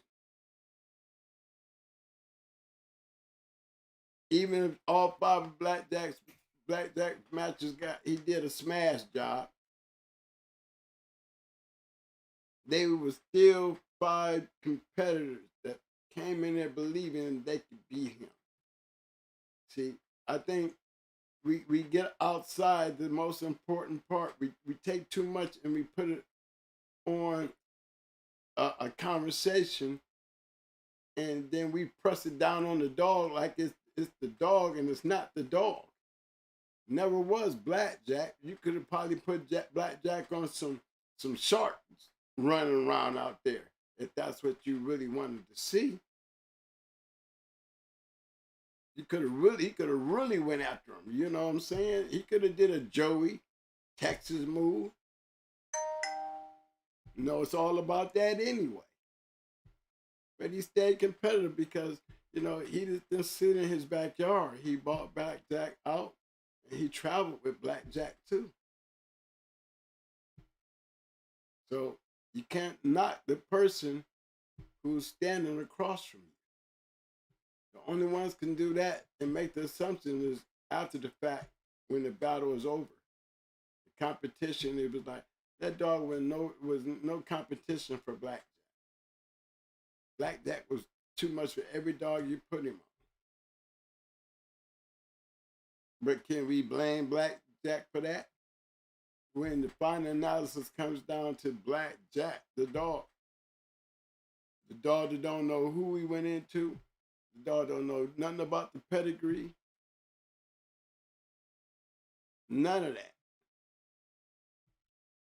Then that's where competition stays at. There's no good and bad competition as long as you got somebody willing to stand across from you and compete with your shit. So it's so easy for people to say, well, he didn't beat shit, and you know, I even say it too. Because they didn't. But let's not lose respect for the dog that lost. Because again, it's so easy for us to say, but I don't see none of y'all trying to go in here and stop him. At least they had the effort and the competitiveness to try. So the ones that open their mouth and say he didn't beat shit or that dog was sorry as hell, then let's talk to the person who's got the message, because I don't see you grabbing nothing to go in there and go against it.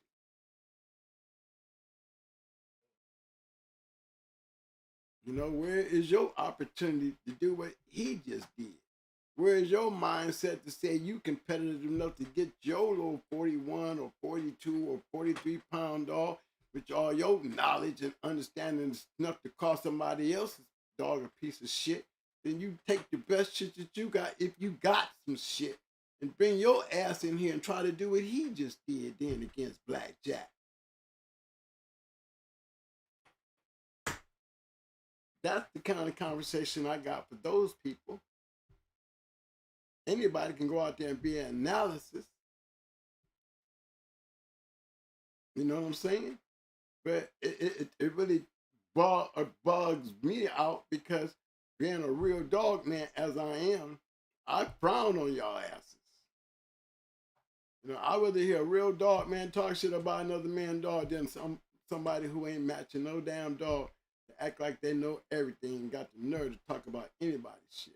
And the bad thing about it, we know their mindset. Their mindset, again, where is their mindset at?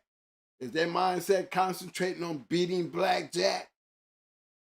Are they getting their money together, putting their dog in keep, stepping on the other side of that wall and facing Black Jack? No. They're standing on the outside talking shit when Black Jack beat them. Or be like me and be like, they gave him a soft career for him to be a grand champion based on the grand champions that I've seen get out there and have to work to win. You know, he had a soft ride, but we can't take that away from Black Jack. We can't disrespect those people who lost to Black Jack, because your analysis is that's all it is. And sometimes it becomes a disrespect, especially if it's being portrayed and spoke out on people who don't even match dogs, who just run around and try to get into a show to see the shit, but you know, you ain't got shit. I hate those people. Be a spectator.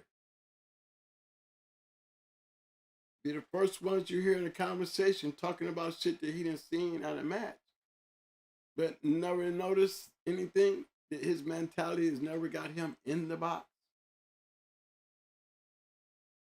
You know, are you the Stephen A. Smith of the dog game? You know, because ain't nobody screaming at Stephen A. telling him, man, take the little sissy ass suits off and put some gym clothes on it and come out here and see if your knowledge gave you any type of talent. Or you just a motherfucker to run their mouth. Well, Stephen A.'s just a motherfucker to run his mouth. And he gets paid good money to run his mouth. You see what I'm saying? That's what he do. Never tried to say he's Jordan or LeBron, but he can talk about them goats like, you know, it's entertainment for him. And he tries to know everything he can so he don't be wrong when he talks shit. But where does he compete? He can talk about those who ain't competing, but he ain't competing. And really, to be honest, he's a got-to talker. He's the kind of person that sits there and talk and get people to thinking and seeing things certain ways. You know, because everybody doesn't agree with Stephen A. Most of us don't, because of the way he come at it. But it gets him those views. It gets him those numbers. But what does he compete?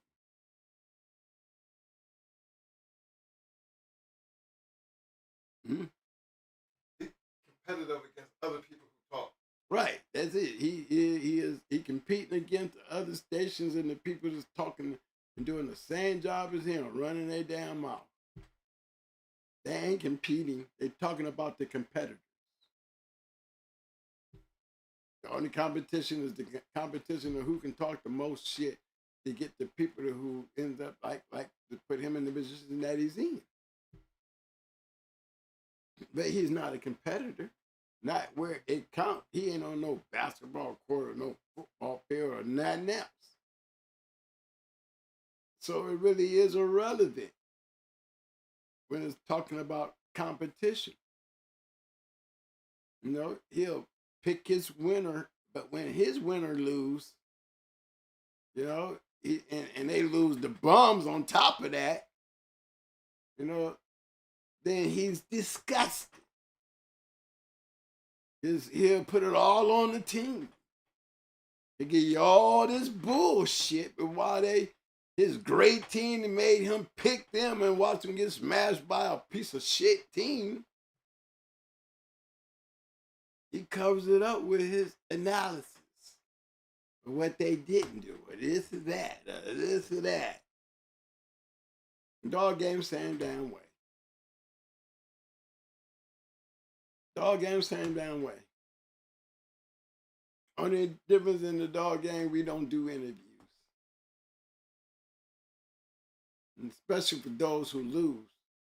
Wish that somebody could walk up to somebody who lost and try to do some old Stephen A shit. You're going to get your head smacked. What kind of nerve you got? You ain't got no dog. All you is a mouthpiece.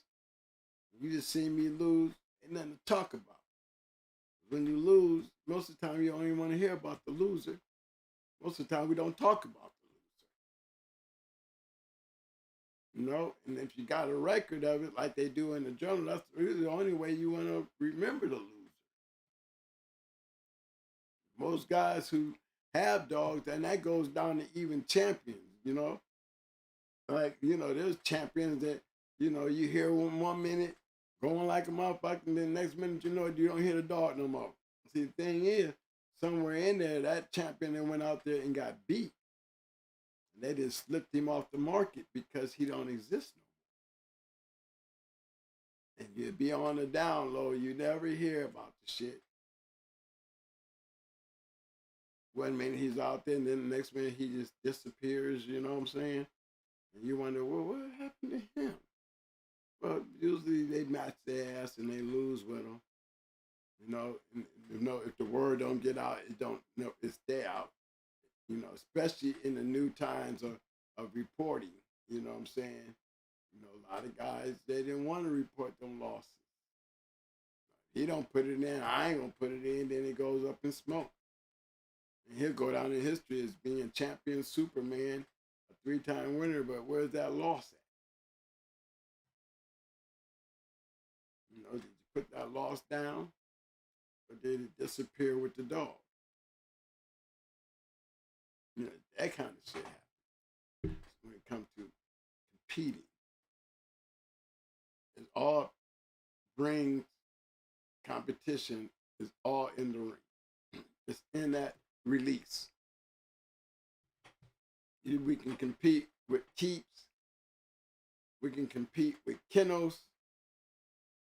You know, when you're competing with keeps, that's a competition between conditioning. We can compete with kennels. You know, yards of dogs. Kennels is being active. Kennels is really putting them out there. They competing kennels. That's competition. That's competing. The level of it only is answered in the box. How many of these good dogs you're going to keep going in here losing to these great dogs? After a while, you start asking the question, is this a good kennel with great dogs beating his not less than great kennels beating his good dogs? See, already I'm up here with my great dogs beating his not so great as the good dogs. You see what I'm saying? So who's getting the blemish? Him or me?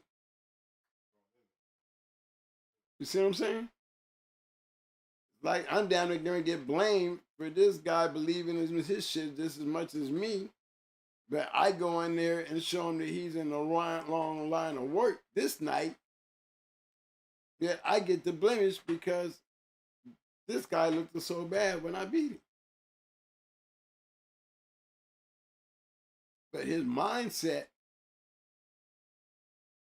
don't never take that into account.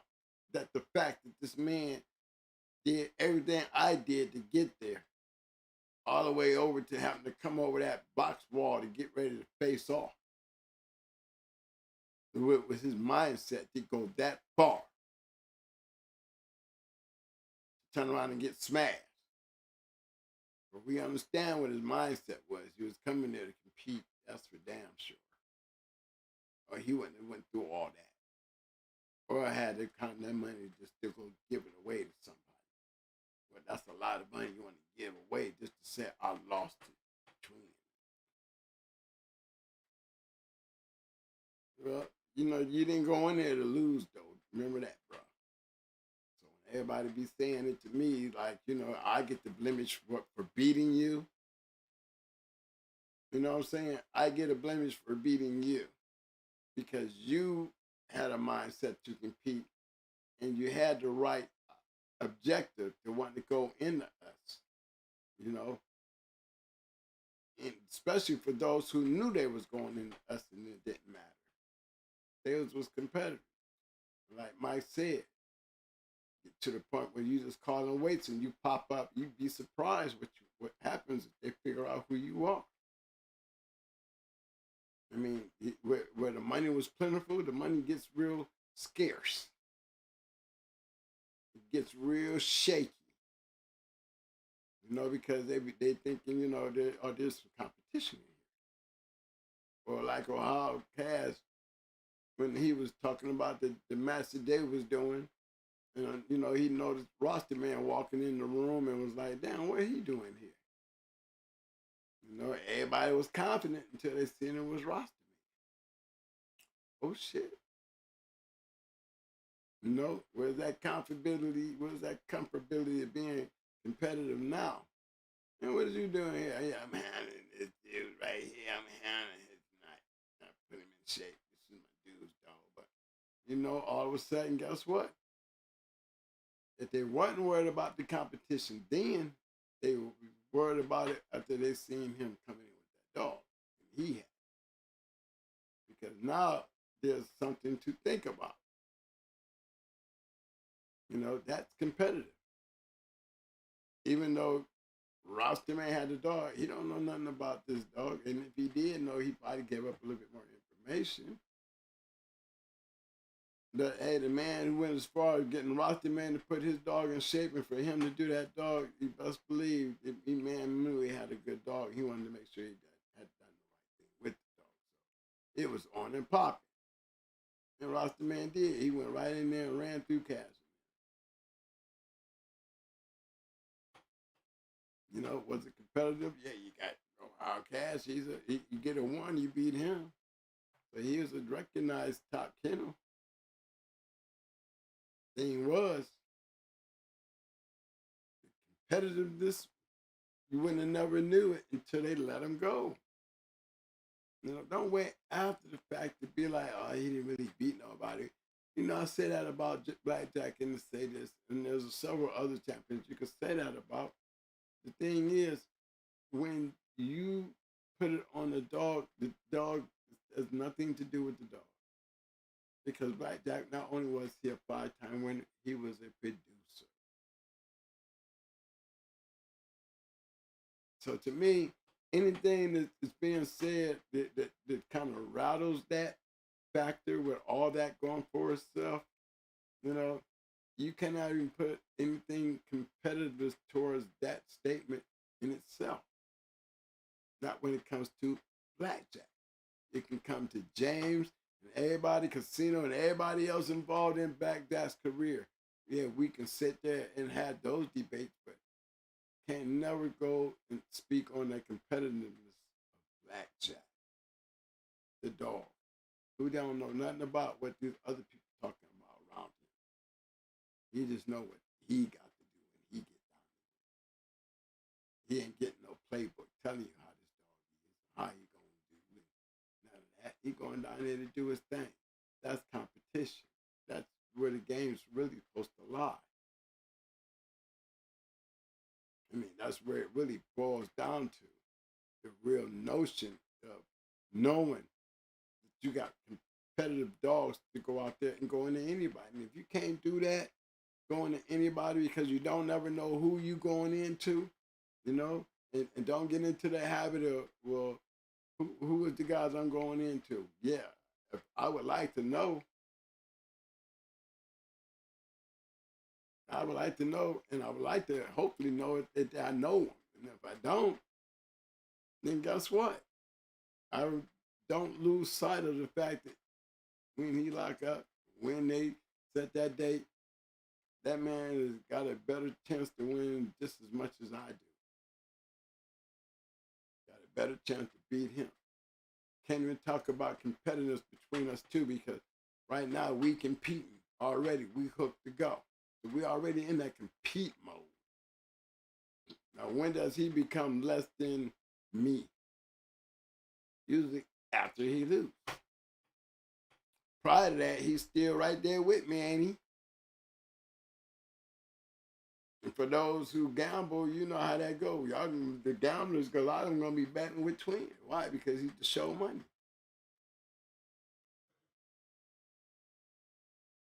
It had nothing to do with the competition between those two dogs down in there. A lot of them be riding on just the, we gonna bet the way twin them bet because they know the numbers. And if you run on a 90% like hardcore in them, I hardly ever lost any money. No, I had made a lot of money just running around chasing around them. Just chasing what they was doing. Being a part of a program of guys that was, you know, where you going? Who's up next? And that kind of game. It was interesting. You know, that's when the game was competitive. Now, let's get into 2004. You know, I got the yearbook here. I was just going to just pull it up and just name off the number of champions just in 2004.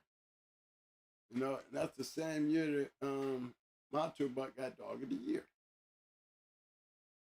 You know, but you have some good dogs in there. You know what I mean? I think Blackjack was in there, if I'm correct. Let me check to see on that. I thought Blackjack was in there before all this. It was Blackjack Jr., it could have been Blackjack Jr. But, you know, the year that, you know, the Macho Buck won his, that Dog of the Year, we could go through this book and go through these champions and could show you so easily how, you know, the part that when I made that comment, you know, we've been in the 2004 book. I've talked about some dogs in the book, but we never got into, you know, well, twins say that about Macho Buck, but, you know, but if we went back to the champions and y'all could look at them and you could see for yourself, you'd be like, damn. For one, there wasn't a lot of champions, period. But that just show you he was right about the book. But when you got Destroyer in that book, you got True Colors in that book, and you're going to tell me these matches these dudes had, that Macho Buck could be compared to those dogs? When we looked at Macho Buck's record, he really looked worse than Blackjack's record. Not taking nothing away from Macho Buck. We're talking about the competitiveness of what was being done with their careers. You know, are you competing? Yeah, but they're not competing. The dogs aren't involved in that. So where are they competing at? They're competing out here in the public. There's nothing that they're competing for inside them walls by overlooking all those great dogs to pick him over so many great dogs. So there's a competing right there. How far are you willing to go to compete that your shit is recognized over everybody else? Always got to be some type of money involved in even in that shit. But there's proof if you did your research and went back through 2004, it's the writing's right there on the wall. You can look and see there's not a lot of champions, wasn't a lot of grand champions. So there really wasn't a lot of fighting dogs in 2004. In 2004, he was still running the journal after being raided.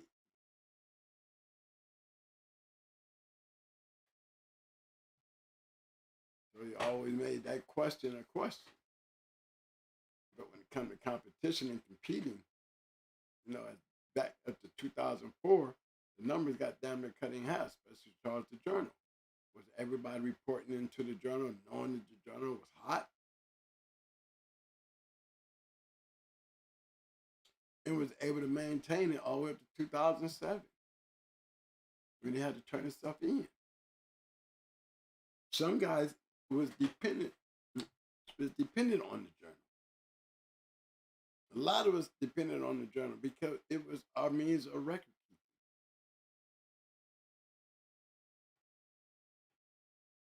A lot of them want to report for the purpose of record keeping, and they always had something published with their dog in it, with their history. And it plays a big part because without it, we wouldn't be able to look back on some of these dogs that we might not be able to find on pairs online. You know what I'm saying? So, fast lane in competition means fast lane, high level competition dogs. The NFL players, the all-star players. That's the level they on. Sometimes they can be real stingy and don't want to go into nothing but champions and grand champions. They open. Sometimes we don't want to be bothered with the little guy. You know, you can have the money, but you just ain't got the dog. We're doing champions. Well, our dog ain't no champion, but he a two-time winner. Well, they rather lose to a champion than to a two-time winner, make the championship on beating a champion. I can just tell you that by, you know, the basic rule. If you don't care, then let it happen. But, you know, if you care, that means you have a different agenda, then you would just take and open him up. If you don't care, you know what I'm saying? You don't care what they bring you. In a lot of cases, the bigger you got, the picker you got. Especially when it kind of, you know, those levels.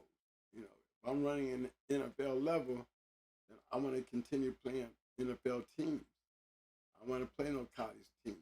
Sure as hell I don't want to be dealing with no high school team. I want to continue dealing with the best team that's in my league, on my level. Send me those dogs because you want to make sure that you are competitive.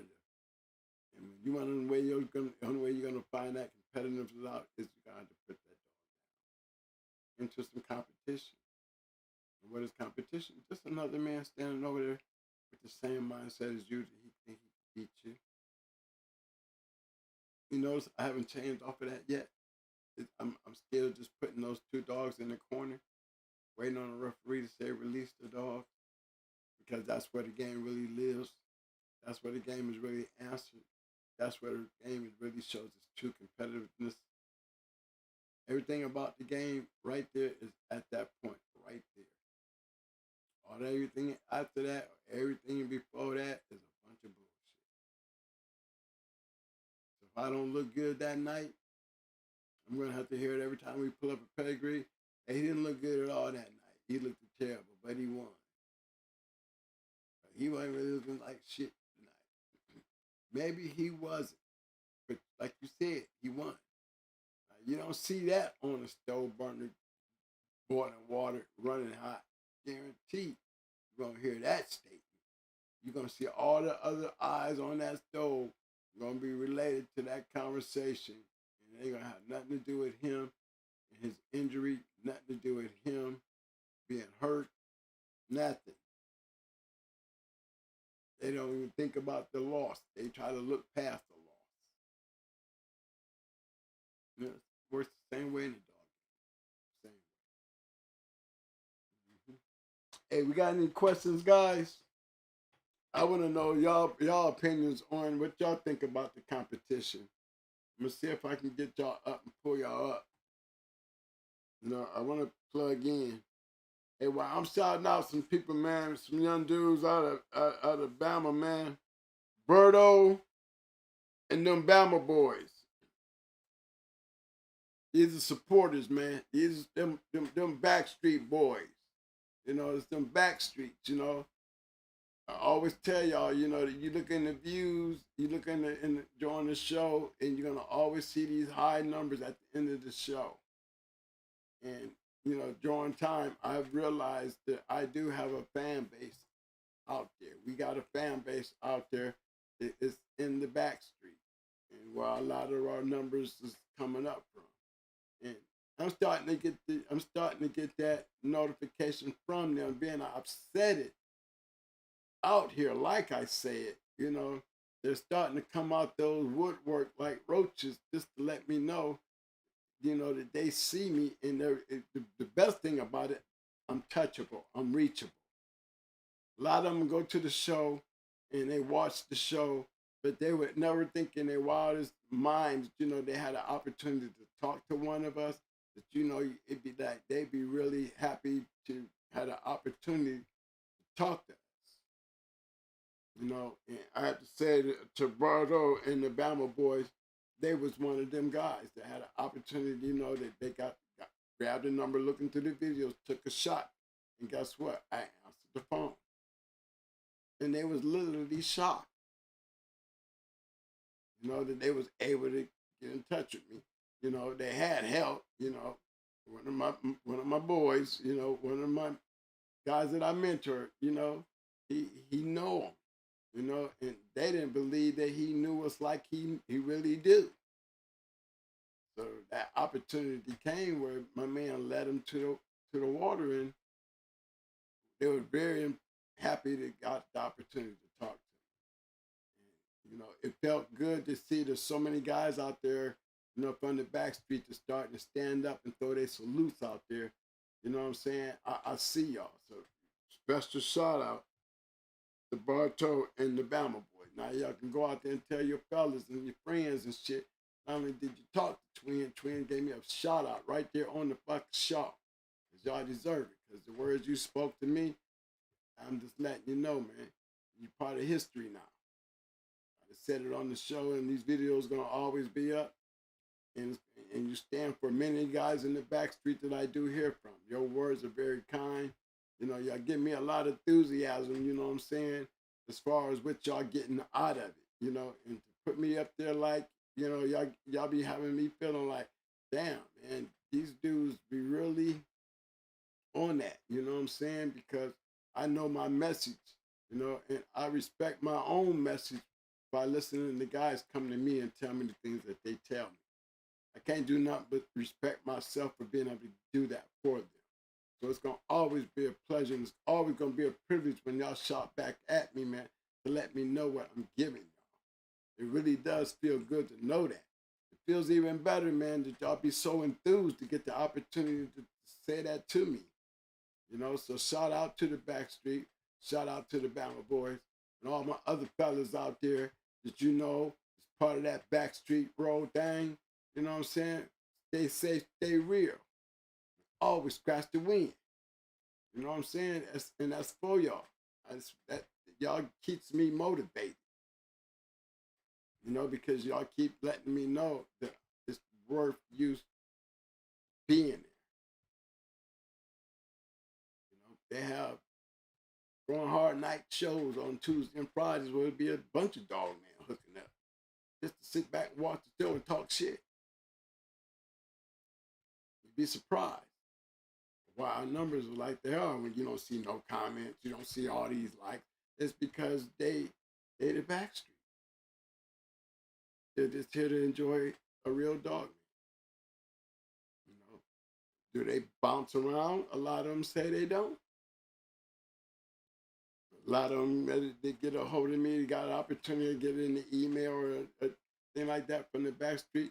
You know, they run across me from other guys who's turning us onto the show. And just wanted to tell you guys, you know, for YouTube, this is going to be part of history.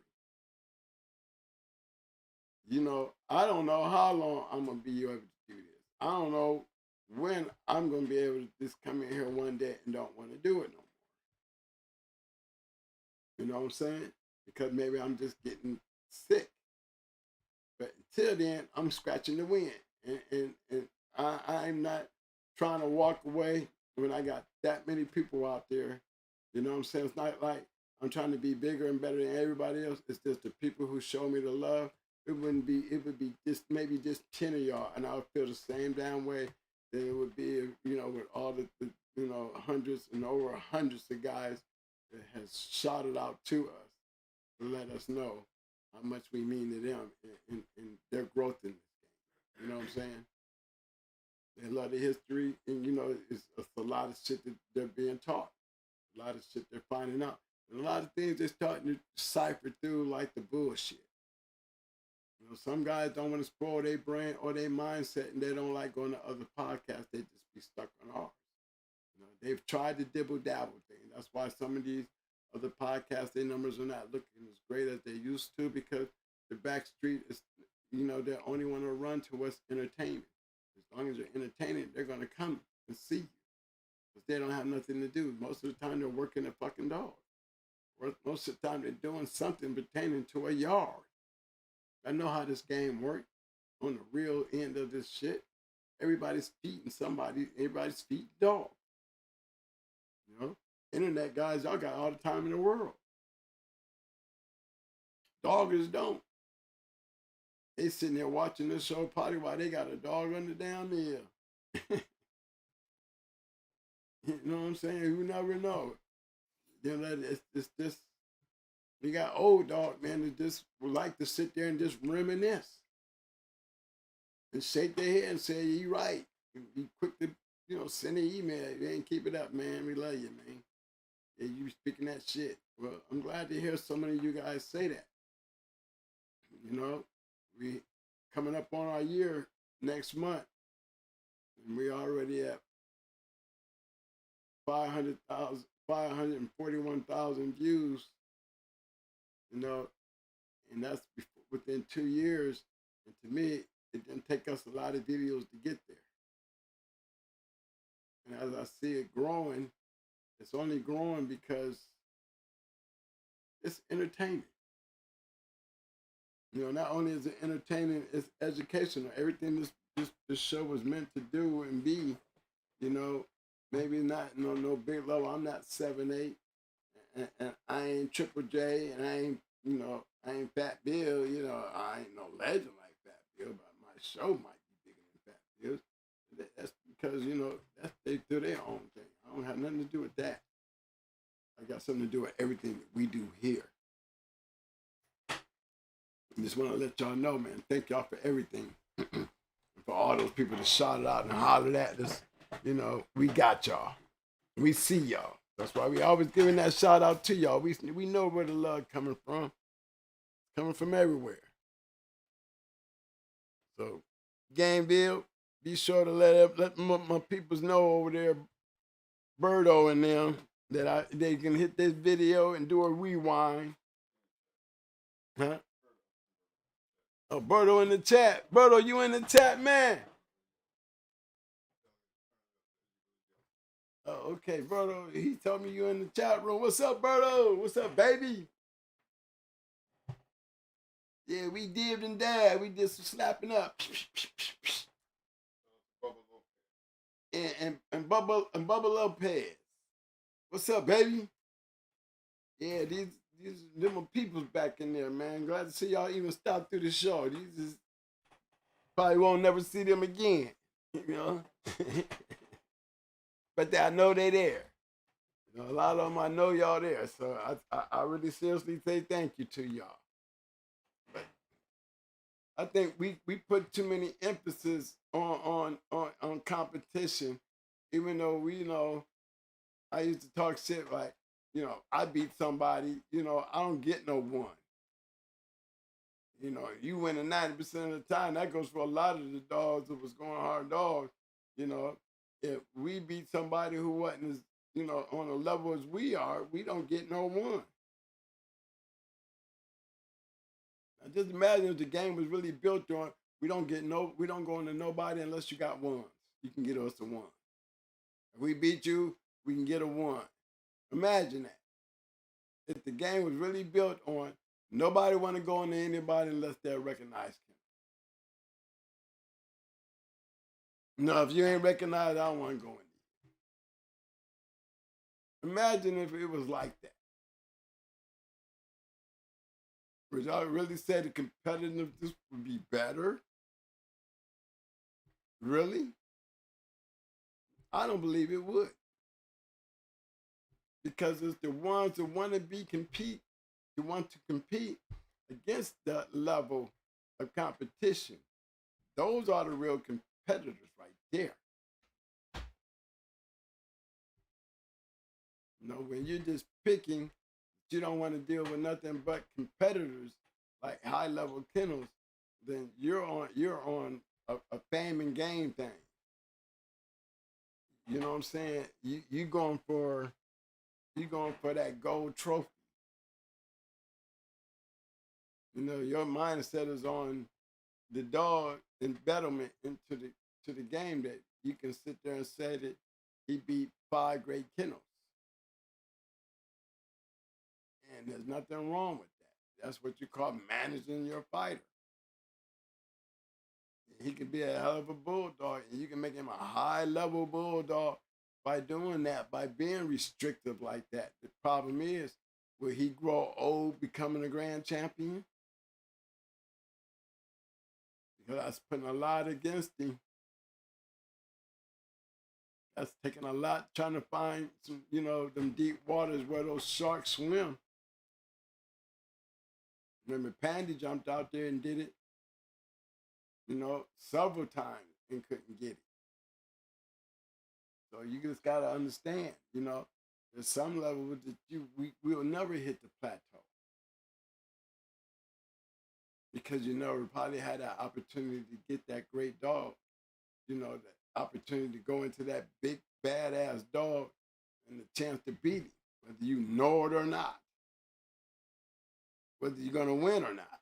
Because again, you don't know that until it's over. It's only the people on the outside the box can sit there and say, that you didn't have no business in there, boy. What you doing going in there against some twins? You know damn well that you wasn't going in there. But then, you just took away his mindset and literally shit on it. He didn't think he could win. He would have never put himself in that mindset to go out and put that dog in shape, put that money up, and release that dog. And we have so many people that sit back and do that. And really, y'all don't have shit to be, I be looking at the people who be doing that. And I am just not a believer in Stephen A. He does a great show. He has good analysis. But his word ain't the last word to me because you ain't competing. You're talking. Stephen A. In his very hard times, you really, pick the NBA champion. Let alone down there NL champion. You be on so much of this other shit, man. Your picks is off. You should be winning all the picks. You should be going 10 for 10 as much as you talk and act like you know something. But ain't that how the game works? God, how many Stephen A's we got in the game? They got the nerve to sit there and talk about somebody else. Give me a real dog man to talk about my shit. Don't give me some Stephen A dog man. All you can do is talk the game. Ain't knowing much in the game. And don't even give yourself a chance to lose as many as you could lose beating the shit you feeding. You know what I'm saying? And you building your yard off of basically what you talking about. Because got more talk going on than doing dogs, then why do you have these dogs? Because the talk works for them. They can talk about me so much that everybody, the narrative become, the me project. And by the way, I got these badass dogs over here, you know what I'm saying? And, I know these are some my back Kelly. You know what I mean? Just because he's getting off them talking shit to the twin thing, guess what? We do have those stupid enough people to believe that shit, suck into that shit, and go buy some dumbass dogs off this food. Again, we talked about that Friday, the gotcha. So be aware of all people that talk shit about other people. My best way to handle those people is before I entertain your bullshit, give me your history. Give me a reason why, I shouldn't be talking about you, daring the fact that you talking about somebody else and you ain't shit your damn self. At least he's doing it. What are you doing? But talking. Better come up with some receipts real quick, friend. Where is that at? And I guarantee you there'll be a whole bunch of podcasts falling off. They would. I want to give a big shout out to my man, my brother from another mother, Jermaine Hunter, coming in with the disclaimer. Appreciate the love, fam. What's up, Jermaine? What's up, fam? What's up, y'all? I was going to pull some shit up today, to talk about competition and stuff like that. But, I think I stayed away from it because as I got to talking about it, right? And I'm thinking the whole time, and the more I keep talking about these damn people just runs their mouth. That, that I don't want to even entertain that part of it. This would not give them a chance that they can get some fuel out of me to give them something to talk about. Because it's a fact that, my receipts, they have a tendency of like my man J-Bo said, Blackjack was his man until Twin got down with him. But, again, don't feel bad, J-Bo, because look who's the one telling the story. It's not like you heard it from some one of them jackrabbit ass dudes that ain't done shit.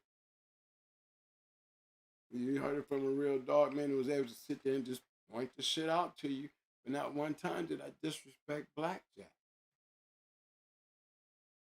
Because Blackjack don't know no better. Blackjack had to go in there and do his job regardless of what they was putting over there. Regardless. And that's here, and a person as myself, if I can say that about something, I can always put it right back in the perspective. So y'all never forget Twin's mindset is still, it's all about the dog. To him, it don't mean shit without the dogs. Why disrespect the man who's willing to step over in that box against this dog when the other 90% of y'all ain't trying to? I want to give a big shout out to my man Zachariah23 coming in with a 2-piece. Appreciate the love, fam, with the super chat. He said, Twin, what happened to the pups from Twisted and Baby?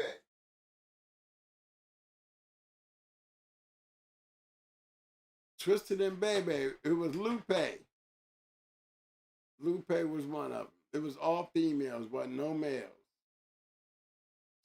And Lupe was the only one.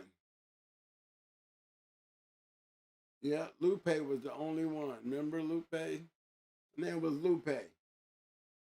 Baby had, I think, 3 or 4 females in that litter. The funny, that was, what do you say? That was Twisted, right? Champion Twisted. Yeah, because I did breed the Twisted the Baby. The first thing, here's what happened. I had it was Bebe's sister. No, it was not Bebe's sister. it was Nico Jr. and Sassy. Baby was, Baby was, Baby off a Yellow Buck, a son off a Yellow Buck. But I had a female, she was off a Nico Jr. bred to Sassy, Baby's mother. And we took her down to breed the Twisted. And when we made the breeding, computer broke down and I'm in the house. Now, this is in the summer now. I got the dog in the front seat. And I get caught up messing with their computer, trying to help them with their computer, and burnt my dog up in their car. She was fucked up. Burnt her inside. And she never made it home. So we ended up going back down there, and we ended up going back down there with Baby. And out of that litter, I think there was 3 females, no males. No males. And 2 of the females got sold, and I never heard from them, and I had Lupe. I let Lupe grow up. She grew up on the yard till she was like a year old. And the guy offered me some money that I couldn't refuse. You know what I'm saying? So I never got a chance to see any of those dogs off of Twisted. We would have been breeding Baby back to Twisted if he had. It was shortly after that is when he got taken. So we weren't able to go back and do the breedings we wanted with Twisted. Twisted had been being bred, to some good dogs. I mean, we got Twisted Nico out of Twisted. We got Naya bred to Twisted and got the shit in them, But, that breeding right there with the Baby in them, we wanted to do that again because, we wanted to see those males. I didn't like the female, a bunch of females anyway. We are the males. But Twisted was a great producing dog. He just didn't get a chance to stick around, to really get the full impact of how good that dog was. Because what little dogs that he did produce, he produced some badass dogs. But Lupe was the only one. You go out there and you'll find it. You might find her under Bayless's Lupe. I've seen her under Bayless Lupe. I've seen her under Going Hard Lupe. So it might be 2 Lupes out there. The picture you see is of her, is her on our yard. We never did get a chance to breed her because she wasn't old enough. She was still a young dog when we sold her. So there wasn't much that happened to them because they really never, we got rid of the 2 females. We didn't want females anyway. We wanted the males. So that's what really happened to them. Remember, Baby was bred to Twisted, and she was bred to Maytu. She was bred, that was her last breeding before I sold her, was to Maytu. We had that litter off of her and Maytu.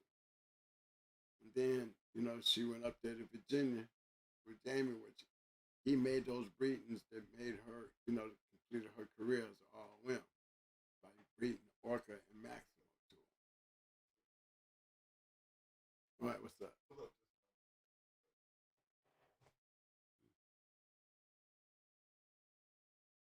me get my bearings back up. Who was it?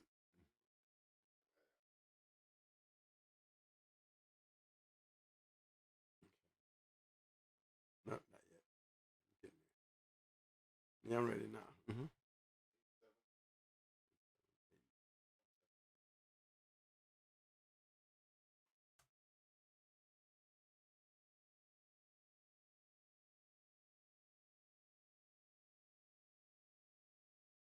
That's it, Gainesville going hard.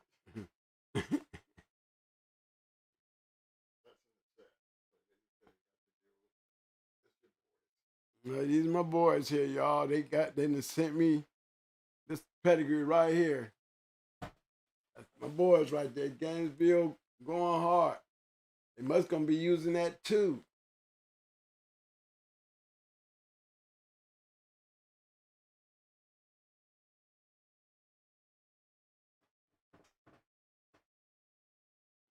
I mean, I like that cross because that split shot and that Charlene, a lot of promise right there. I got to see Cali. You know, I heard Cali was a good one. We go ahead to Cali because he always talking about that Cali.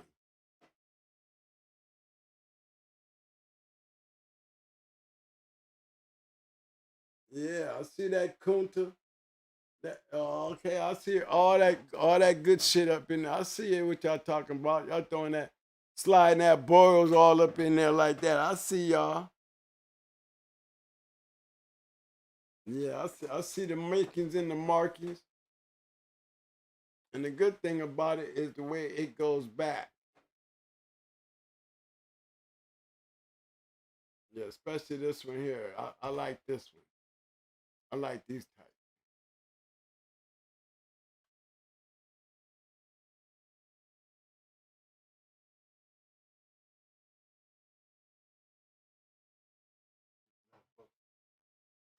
Yes, sir. Oh shit, my mic can't plug me in. Let me plug up. Sorry about that, y'all. Hold on.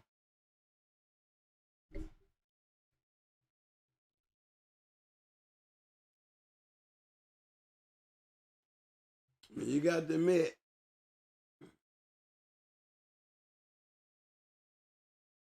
they got all the good stuff right up in there. That Midas, dog.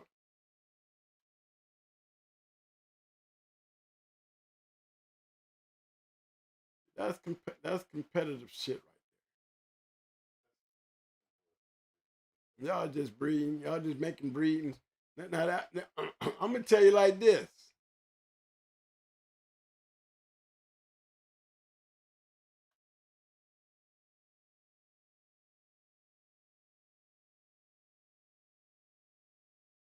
Yeah.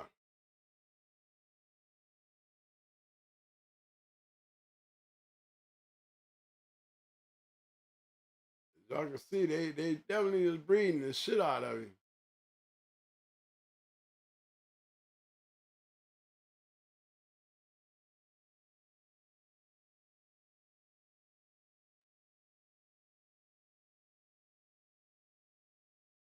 That being Key Boy, 94.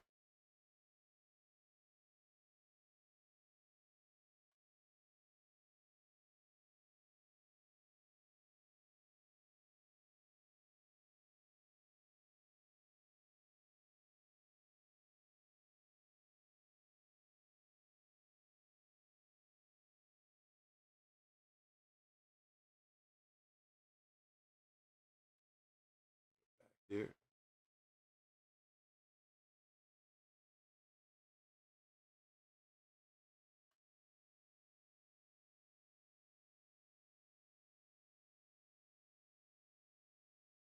Yeah, that Epinet stuff on the bottom. Cross with that Sparky, more black shit.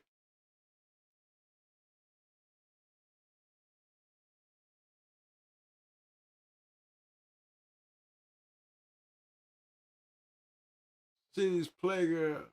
Look at behinds right there, money. They go behind. Yeah, they go Bullet, y'all. Bullet the one to beat Fat Bill's Champion Hill figure.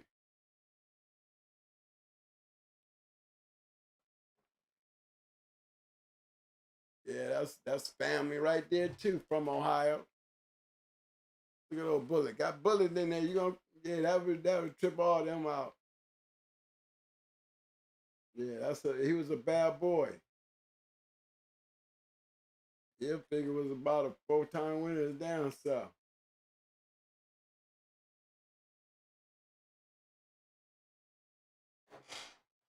But you see how he bred.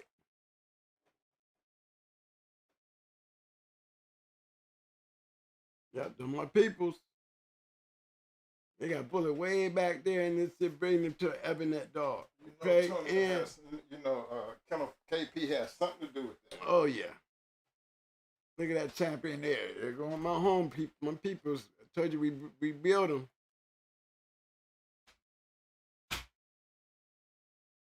There go my other peoples right there. Shut them down. This right here is a Ohio dog right here. I tell y'all that. Both of these Ohio dogs. And see how they breeding up there in Ohio? Shout out. And look, my man up there crossing that shit into some May 2 shit.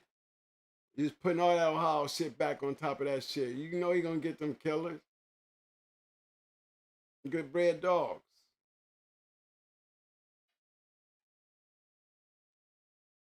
Then you got the Milo in there. Got all the right shooters. You got all the right players. Got pads, black pads. I mean, Sparky. Not the greatest of producers, but he did produce Jethro.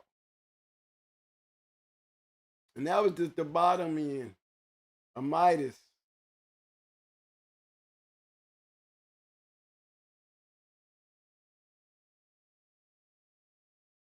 You know, but again, more boil stuff. Now just see how it turns out. You know, that pair of spark plug. To help y'all on the pair of spark plug stuff.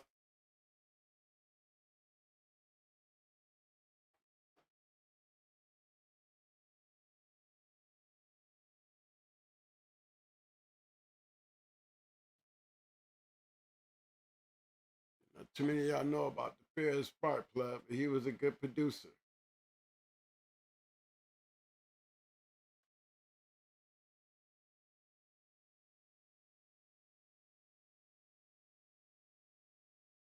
Y'all see what I'm saying?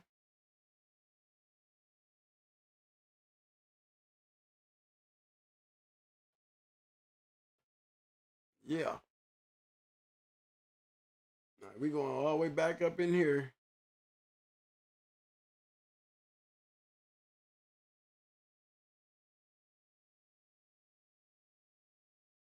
We got Midas the Ivy. Seeing how all this is bred up in here. We've been all down in this one here already, right? I go a little deeper just to make sure y'all see.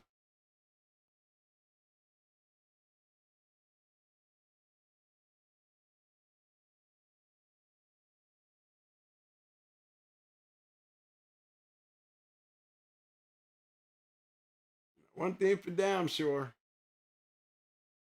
you taking this hard biting, throwing, rough ass, this shit, all this shit's killer shit.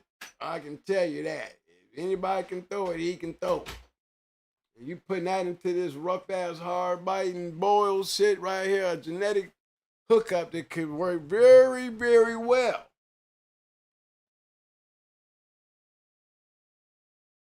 This is bred tight enough on the top to take all that patchy shit and jam it all together with that yellow shit and get the results that you're looking for.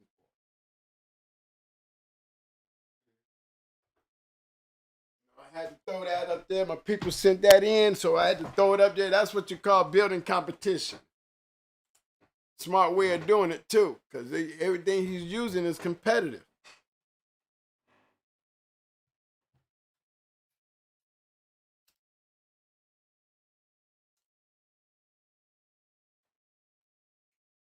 My man Derek Locker said Ohio used that Johnson Gator for outcrossing. Well, you know what we do.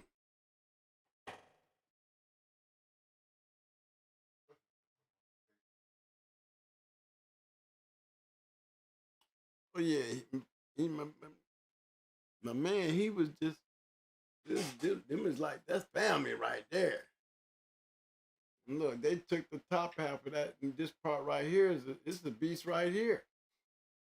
That Cabela, that's the mama. They breeding this bitch too. Look how he bred.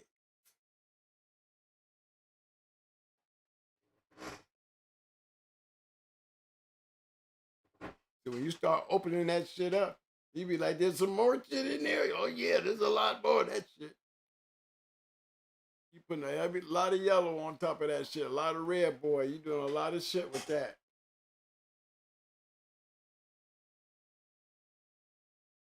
You got all, yeah, black girl. This is litter mate here, if I'm correct.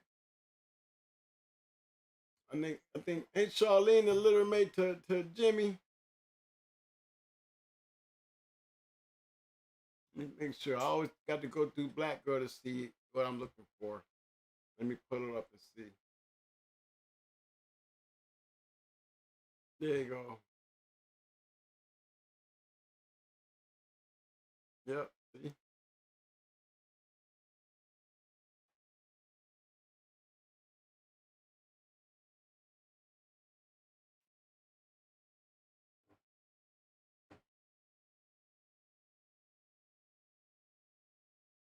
Yeah, y'all bought it in here. I just had to go in here and go running through it.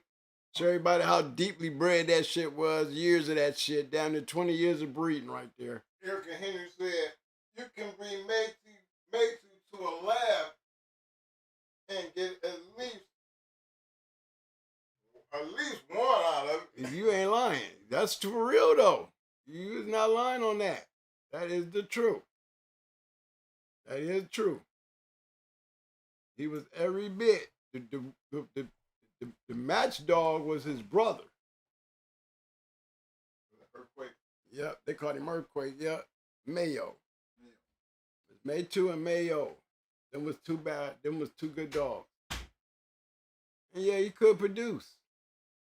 I mean, that's you're definitely building a nice lineup of dogs right there. That's no lie. That's for sure. I would do that right there all day. Cause you got years, you got years. All you doing is going to put Maytu right back on top of all that shit. You're gonna get what you're looking for. Cause we already seen the results. Remember, we seen results with Skins and so many of them other dogs that we bred coming off of Maytu. So we know that he fits good with the Boyles cross. Simple, real easy.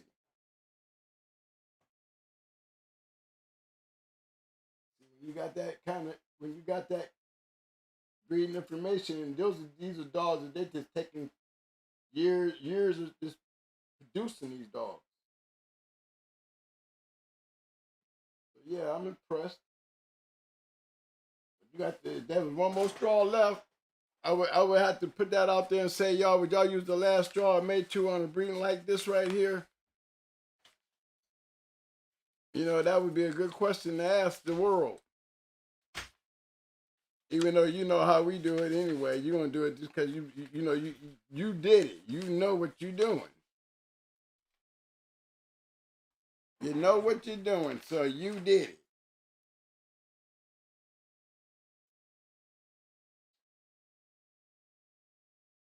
You know what I'm saying, y'all?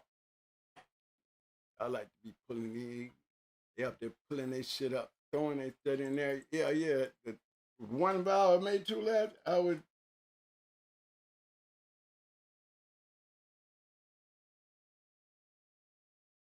Think I'm right. Let me see if I'm right. Yeah. See, we already know that shit worked. Right there.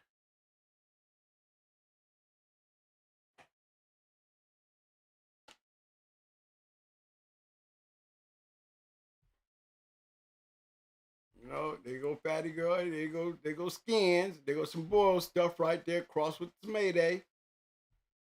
You know, we firm believers in our hardcore Stone City shit. That's just go on hard thought. You know what I mean? Just passing it on. As it went down through the years, they followed the trend. They found they paid attention and they got good results. I showed you two champions already, Jimmy and her. You know, there's about a couple more of them. But yeah. Erica Henry said, SJ is proof of what y'all work to this day. Proof of your work to this day. Oh yeah, SJ, yes, he's years of it. Damn, I lost it. Now I got to go back to it. Let me see who I can go back to. I can go back to Jimmy and pull that back up. Well, I can go backwards. Let me see if I can go back. Yeah, there you go.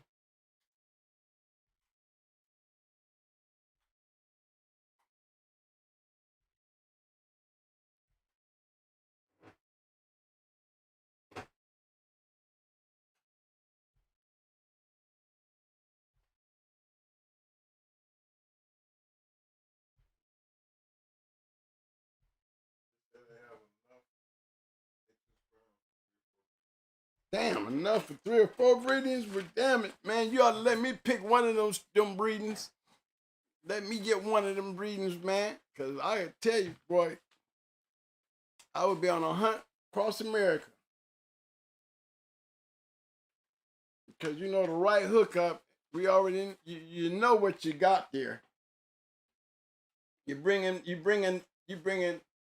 I would honestly say, Mayto, the closest thing to bringing back the Mayday when it comes to what Mayday did for going hard dogs. Just put it to you like that. Mayto gonna put you right back to where you would want to be if you wanted a real Mayday dog.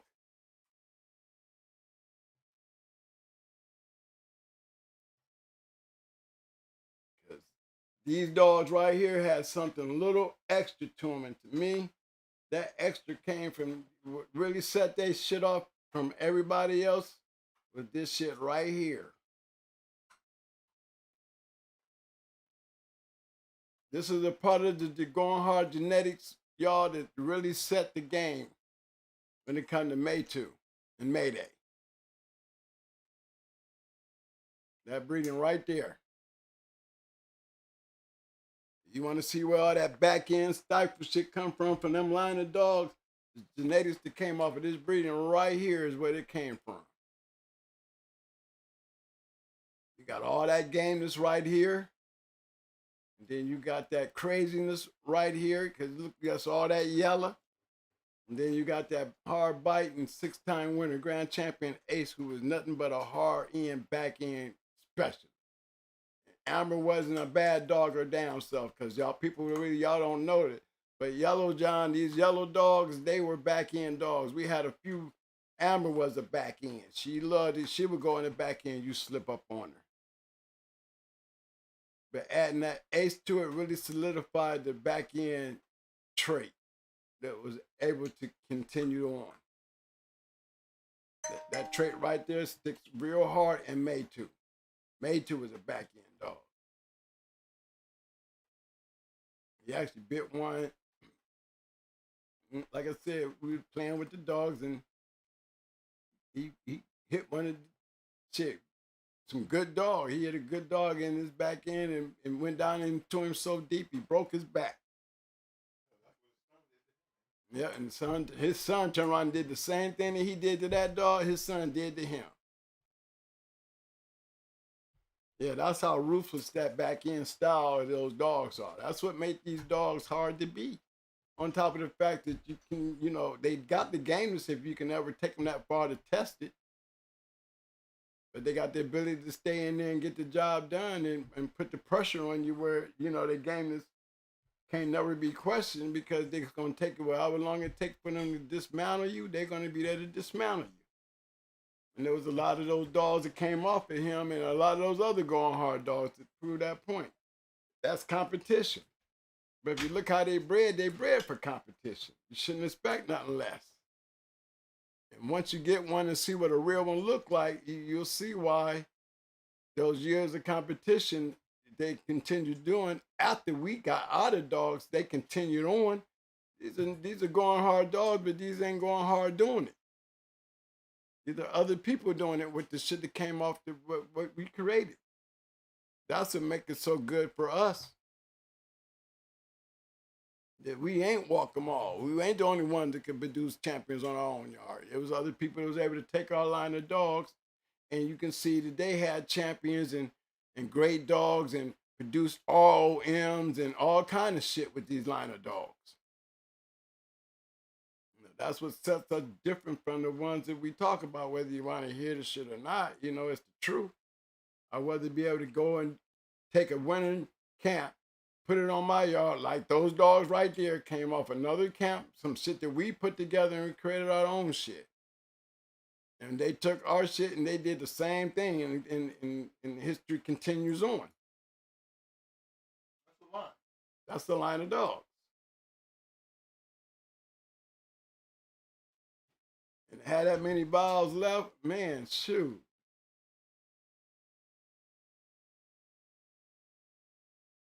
Yeah, thanks for bringing that up, man. Because that's competitive work right there. These you know, they don't get there until you make it there. You know, that's all what I say. The ones that get there, they make it there. Those are the key factors. Yeah, I had this up the last show. I had, as you know, Sonny and all them dogs, like Muda and them. Oh, Muda.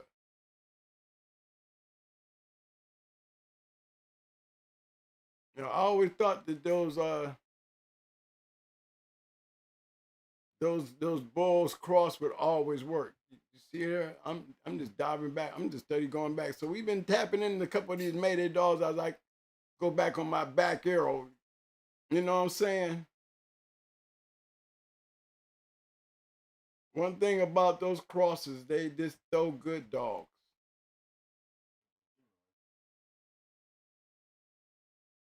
That's right. There she go again. There go fatty girl. Fatty girl. Fatty girl.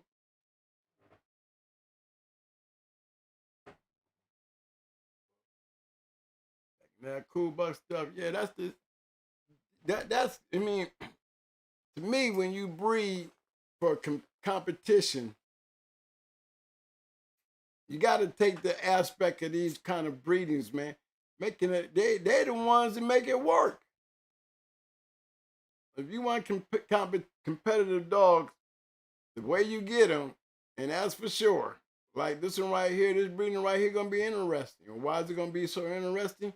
Because you would be surprised on what you're gonna see out of this shit. You gonna get something.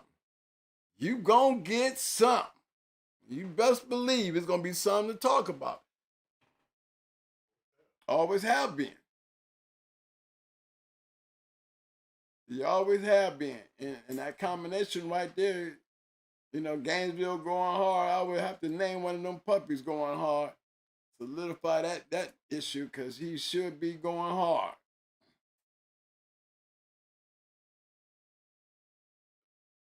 Yeah, it would be a male too. Mm-hmm. I see they starting to want to talk about Maytu now. They might be ready to unloose some straws. What they ready to do? Y'all ready to start unfreezing some of that shit y'all done had sitting back there for all them years. Well, guess what? I'm gonna be alive to see it, ain't I? Figure out there, I'm gonna be alive to see that one, ain't I? Somebody went up there and gonna open up the crate and make it happen one more time. I get a chance the opportunity to at least see it happen. God bless me, I get a chance to see the results of how you gonna bring Maytu into the now. Woo! Y'all bringing Maytu into the now? Oh my goodness. Oh my goodness. I would make sure I would make me some type of breed between them two vowels. Make sure you put them two separate breedings together to make you a solid lockdown stud or brood bitch. And then take that shit and experiment with every great thing that you can run across because you definitely know how to breed it. You definitely know how to breed it. So I would look forward to, you know, to even know that y'all can put the closest thing to Mayday right back up front. And believe me, that Maytu is a double-bred Mayday dog. Coming directly off of Brat and Mayday. To me, that in itself is like danger, Will Robinson. Make it happen, Captain. It'd be something to look forward to. Definitely very interesting to sit back and see, especially with the years of breeding that they got now, like the mild camp stuff and some of those Mayday dogs coming down off of Yellow Man and Monster, some of the dogs that I be seeing out there. You know what I'm saying? There's still some good bred Mayday dogs out there that I would love to see cross back into that. You know what I'm saying? That connection. It would definitely bring you to fire. And like I said, there was one thing a little different about my Mayday dogs. My Mayday dogs carried Grand Champion Ace in them. There was a trait. You can go through damn near every one of them champions, and all of them had one thing in common. They were devastating in the back end, and they had a hard mouth. Every one of them. Red Ruby was off of May 2. Bred back to Brat. Right. May 2 bred back to Brat. That was the last breeding that I made with May 2. I bred it back to Brat. And when I got rid of the dogs, I got rid of Madame. Her name was Madame. And they bred her. And that's where that Grand Champion Red Ruby come from. 7-time winner. Devastating back end dog. Same with when they bred May 2 the Baby. You have Water Day. Devastating back end dog. And these is bitches. Okay? So that's what we playing with when we playing with those dogs. So the possibility of what they can get in the year 2024 and the years coming up with him being popped up like, digging the grave up and bringing him back to life, that's one hell of a dog y'all would love to see out there because he can really do some real good shit to some dogs. One thing we know he's going to be carrying. It's a fact that he carries. He carries that back end, stifle, hard mouth, rough ass, crazy Mayday shit. And that's what made them dogs so competitive. Very competitive. They still kept the buck Eagles. And yeah, and they always, I like the fact that, in these breedings with Mayday through the years, they were able to keep major pieces like the Patrick stuff. You gotta remember, the Bulls dogs got a lot of Patrick in them. You play along them lines, they got the going hard dogs bred into Loghead. That's a Gaston dog. That's still, guess what? It worked. They got a champion out of that. You see what I'm saying? So it's the way you play with the lines, and as long as you're keeping the lines in your breedings with the dogs active, you're taking the best, and you're using and making the best of these dogs, you're gonna get the results that we got 20 years ago. That's for damn sure. It's all about how you breed it. Remember, I always said, what's the mindset of the person who's got the female? What was it about? What was his mindset to make him want to take that dog and breed her to May 2? Out of all the great dogs out here, he got that female going to May 2. This got to be special. She's definitely got the background and the pedigree to do it. And definitely give you something to look forward to when he do it. So that's a good one there, fellas. And that's competition too. Mm-hmm. Any more money? Yeah, I got one. Okay.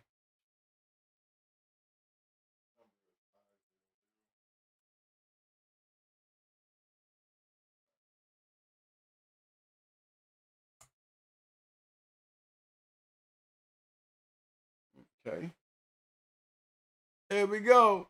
This Uncle Wooly right here, y'all.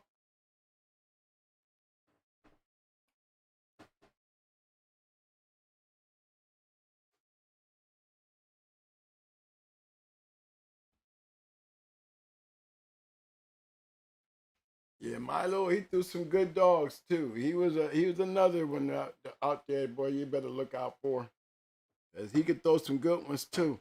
I like that bottom. Because that bottom, it be damn near looking like some Florida Bear shit with that hardcore model on the top, and then you got Chance and Sister down there at the bottom.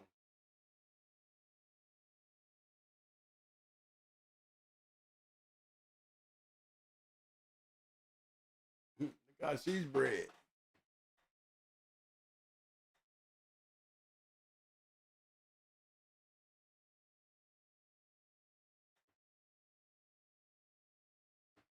They go Piranha Red, damn. Ricanello's Piranha Red. Ain't seen that name in a long time.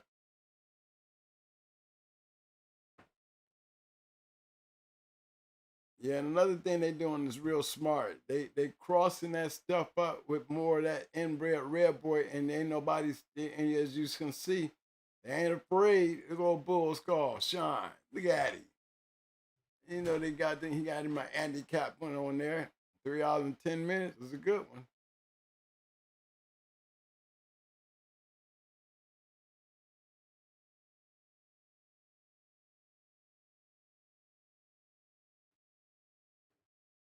But I just got done talking about them boys dogs though. You're gonna always have them great ones.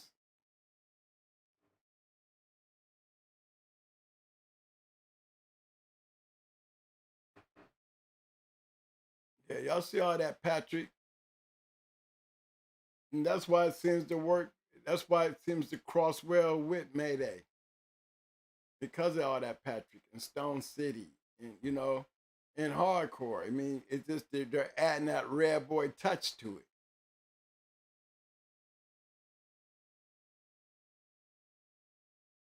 This one right here is a nice breed.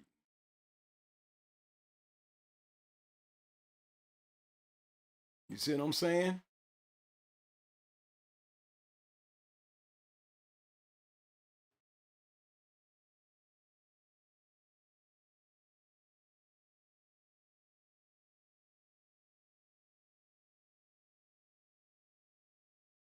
When you make good breedings like that, you get good results. That's for sure.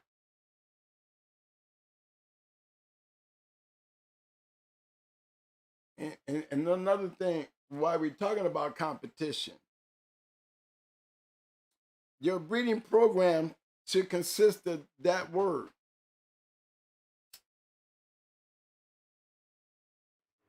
What level of competition can you see in the breedings that you make? Usually boils down to breeding the dogs anyway. You know what I'm saying? What made R&R Jones, Thelma Lou, want to breed to Milo? Why Milo?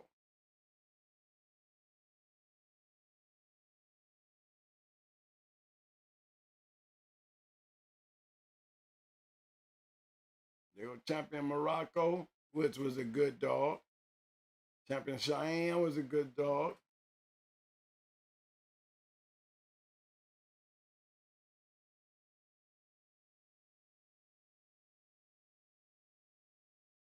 Even though Morocco, he turned out to throw some pretty nice dogs, y'all. There you go. There go Dino Boy's Bricky. You see those dogs? You see them? There go Slingshot Cheyenne.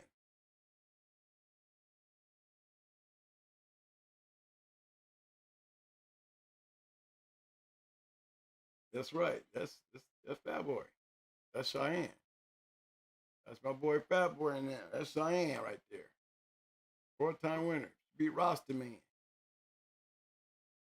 Look how she's bred. See that dog right there?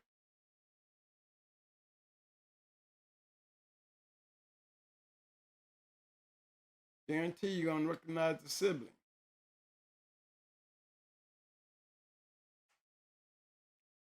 What do you see?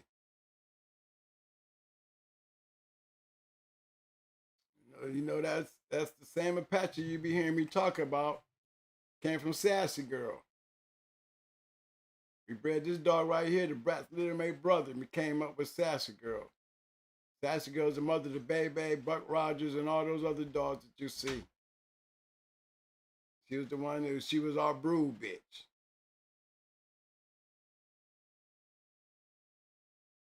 That was it. That his Little Mate sister.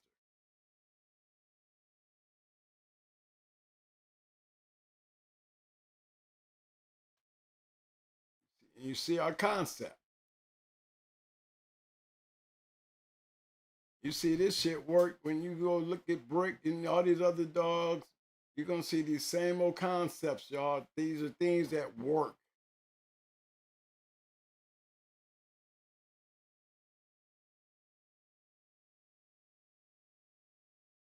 Florida dog, straight Florida dog.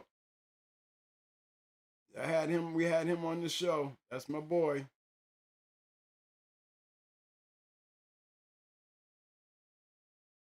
Okay.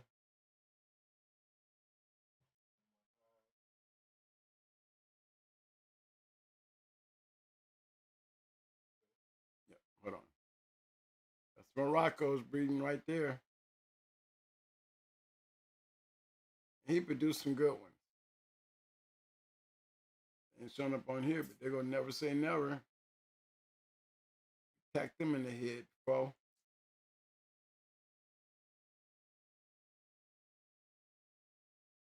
They all start trying to run to that yellow shit, didn't they?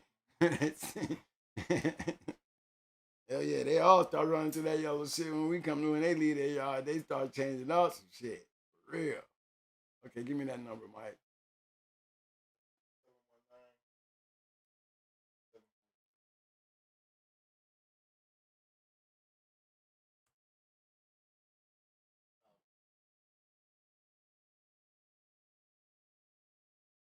It's 2021. Stone City's 50.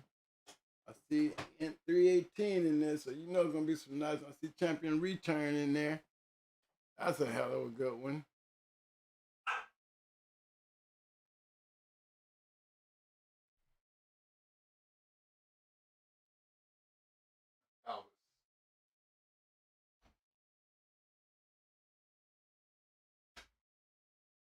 I see old Yup Mouth in there.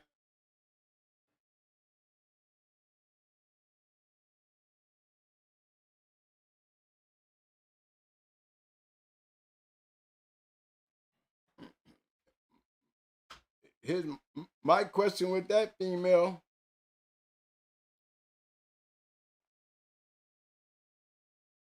Is right in here. It's the right in here. The end result, and y'all know I always say this about reading when I'm reading these pedigrees. Because these dogs, I mean, I can just break it down right quick. Let's start right here. There's an obvious reason with this breakdown right here.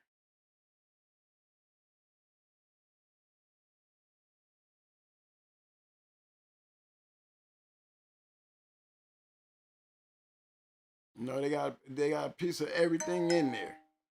Piece of the Hollandsworth, piece of the Untouchables, a touch of the damn Pit Island stuff. You know what I mean? But they producers. You got Yellow Buck. You know, they got a good combination of yellow dog.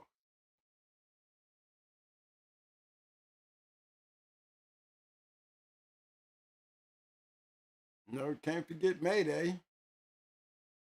Breeding started all, him and Blondie, Yellow Buck's Little Mate's sister.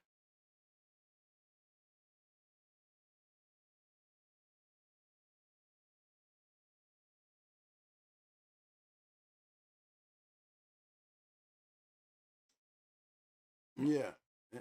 You go over here to Matcha. Now Matcha, she wasn't around very long.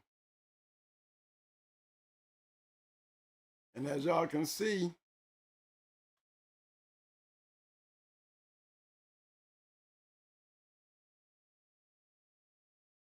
That breeding right there was it, that was that breeding that they made. And even then, that's all you're gonna see. Remember, she had a brother named Macho. Now they had other dogs like Champion Hannah and all them. I always remember two of them. All them other ones popped up later on down the line, as you can see. You know, in Macho's breeding, she has siblings. You're not gonna see a lot of them because, like I said, I know of Macho. I knew of Macho and Macha. Say Champion Hannah was from that same litter. I know them to, like I said, prior to me going out and I followed these dogs. I had dogs from Evolution. I kind of kept a good close connection with them. They always had a way of popping up with things, but this one right here, this bitch really did exist, and so did Macho. They got Victor owning Macha. Last I remember, she was Evolution's Macha.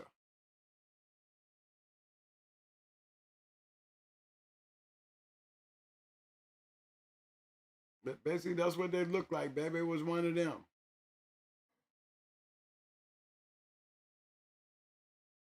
Your baby was Stone City and Mayday. Same shit.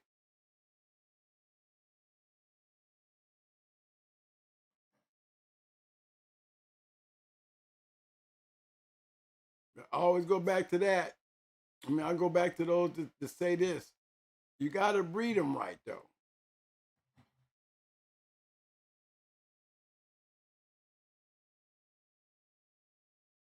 I like the end. I like the end result.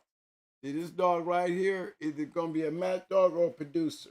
But it's got to be something, because if you don't put something there, then you're losing two generations of Mr. Macho Buck.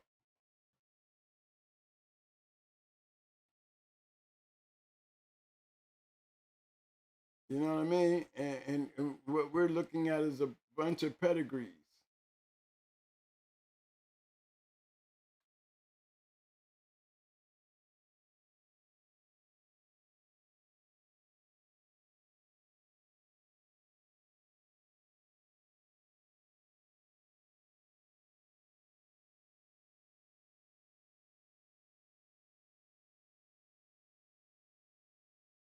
There's a champion there. There's a champion there.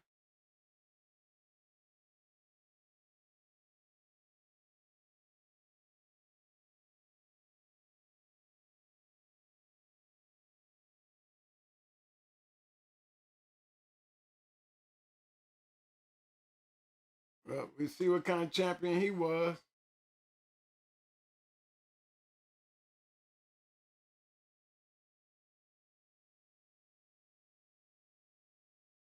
Don't everybody flying at the same time.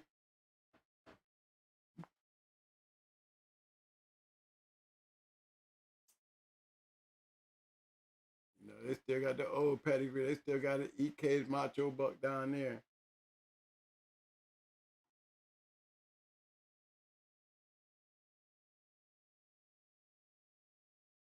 It is the same dog that's up here.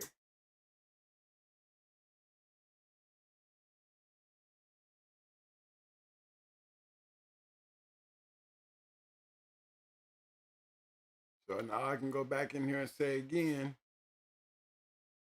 those results.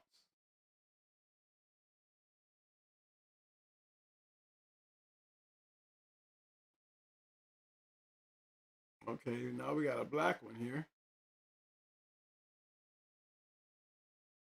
You know where that black come from? See that damn Tasmanian down there at the bottom. And that Clemens Maverick. You're gonna get some black.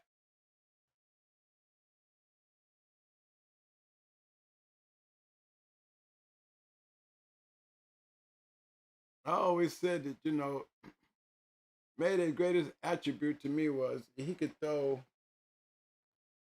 he could throw rough ass bitches. Mayday was in his genetics. He had Choice and Dragon Lady was his sister. So they had the ability to throw some rough ass dogs, especially in the female category. There's Choice, Brat, you know what I'm saying? These dogs were May. These was killing ass bitches.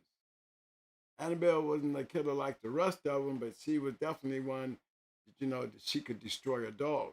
Her matches didn't go long either. She ain't nobody really. I seen her on a good test when she went into Stone City. But all in all, he produced some pretty rough bitches.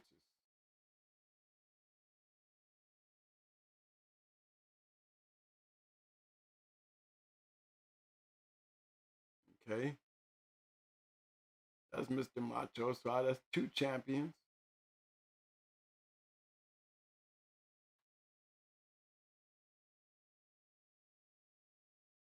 Definitely bred him a lot. That is some dogs off of him.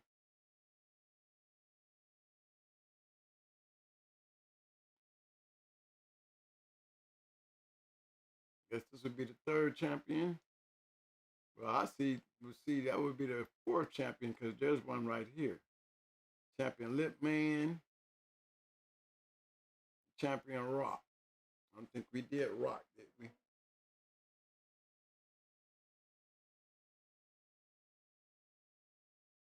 See there again. See how that Pit Island stuff working over there, Uncle Wooly, this shit bred almost like your shit.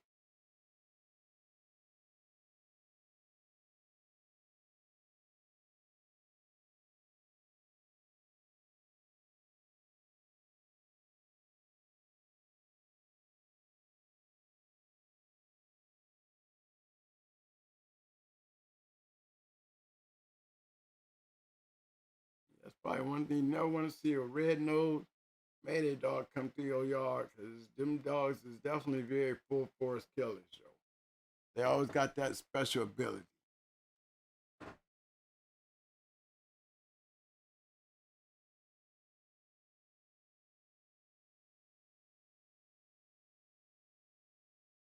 Anybody, let me see. She's a litter mate to Champion Holly, 4-time winner.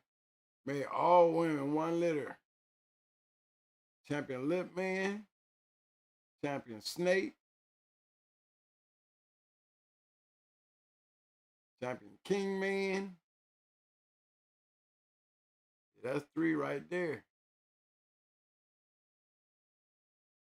Look how she bred. We already know Gounder is a hell of a producer, even though we talk shit about his owner rubbing everybody. Okay? We talk all that shit about Virgil, but I mean, what can you say when he was a producer as well?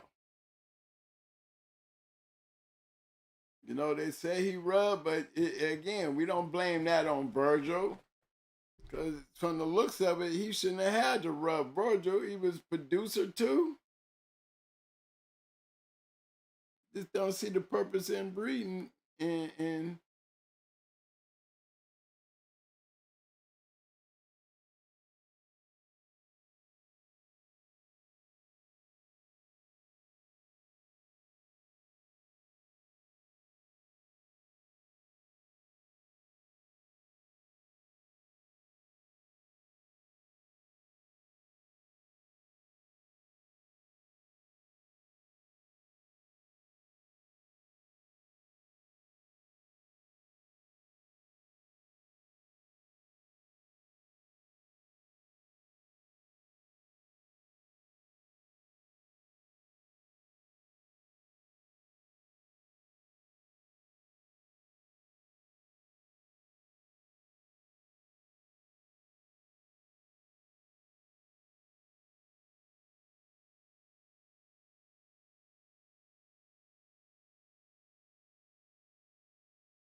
Mic check one. We back, fellas. We is back. We are back.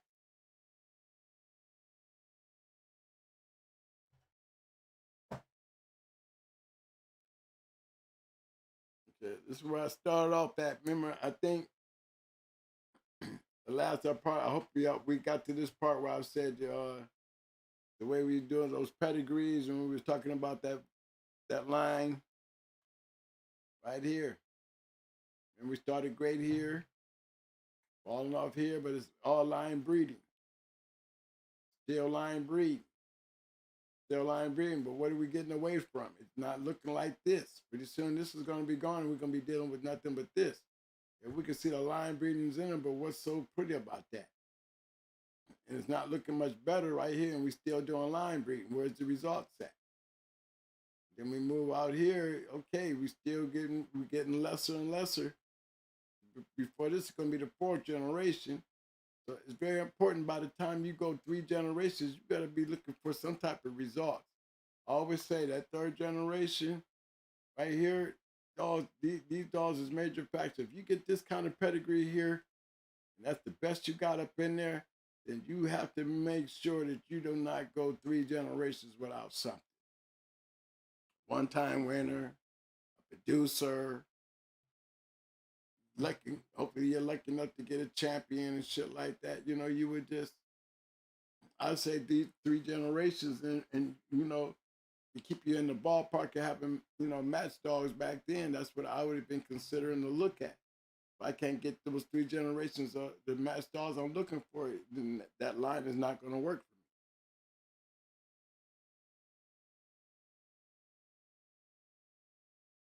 See, through all their hard work, and they believe they got it to work because it worked. And it worked at the right time compared to the other one we was looking at, you know, and we said, hey, this dog right here got to make a difference. That dog got to be a winner or it's got to be a producer. Here's a prime example of one that worked. And he did produce a champion.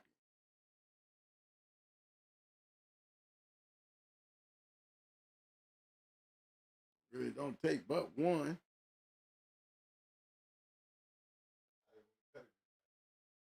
Hmm? Right. It keeps it. And look, now we back to got winners again. You see what I'm saying?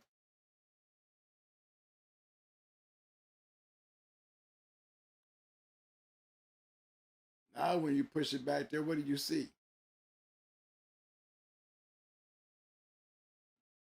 Still getting winners. Putting something back in there. Still getting winners. You're putting something back in there. See what I'm saying?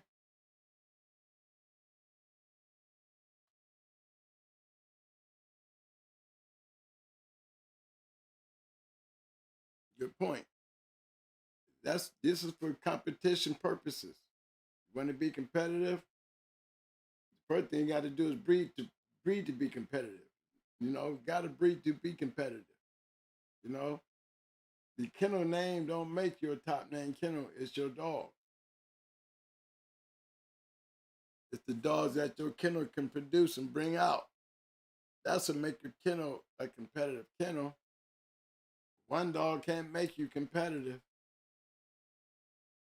because he's gonna have a short span. You win 3, you know, he's breed. You don't do not much for the kennel.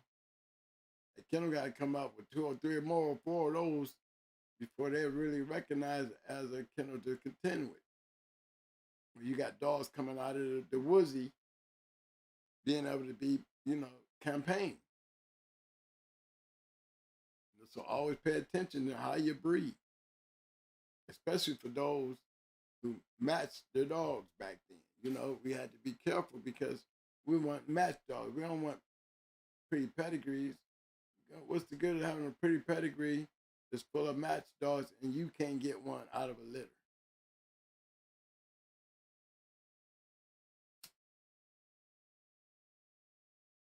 At least give me a producer that can give me a few champions out of a litter. But you just can't be giving me a bunch of pretty pedigrees and then none of them giving me shit. You got 3 generations to go. that pressure gonna be on that third generation, whether that line continues to exist, sitting on a yard like ours. They get excommunicado real quick by the time we make it to that third generation, and ain't nothing coming, and we ain't playing with nothing of this shit. You know what I'm saying? That dog won't get bread no more. Okay, we got one more, fellas.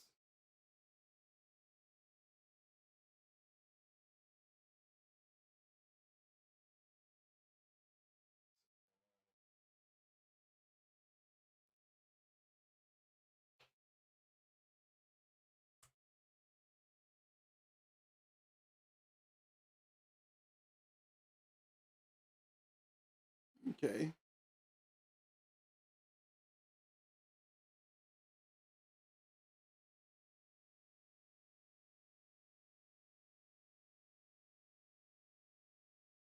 That's by white chocolate. White chocolate, nice breed. Go ahead and dab down here in the Freaky Friday. Get my idea. We see all the Barracuda Mayday stuff. You know, cross with the right out. That Gatlin stuff don't hurt.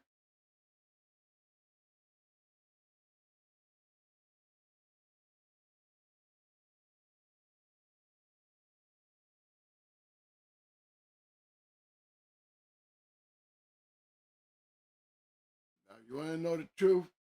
If you were to say, Twin, what do you think? I would say you got a heavy bred Barracuda dog.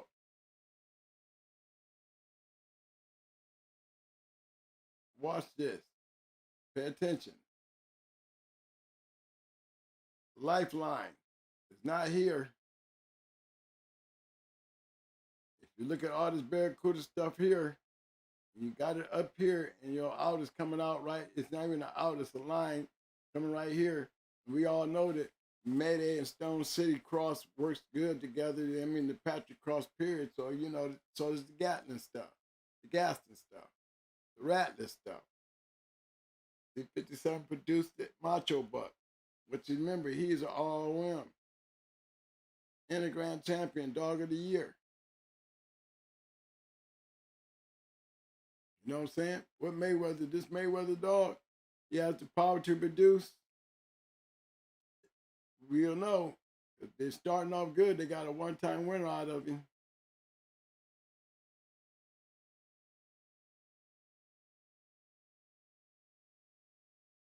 In 2017, the results, got a one-time winner out of him.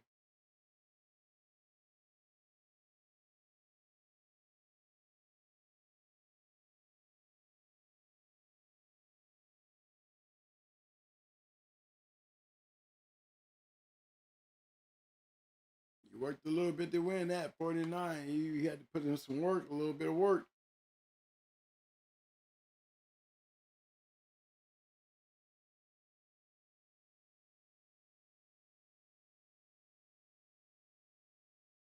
That's a funny outcross.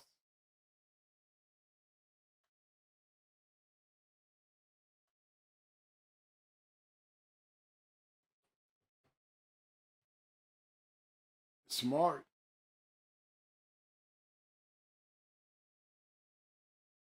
Mm-hmm.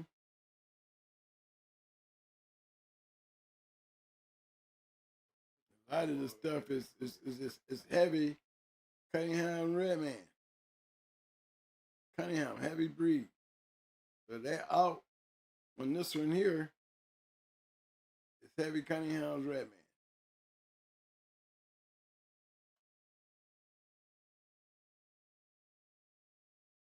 You got Champion Susie.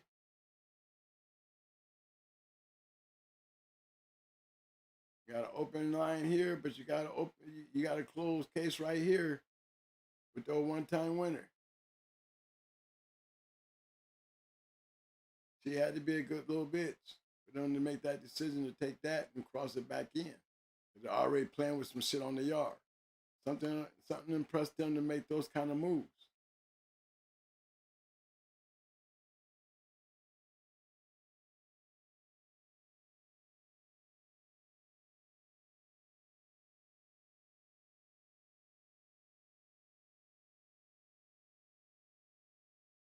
Got a champion out of that.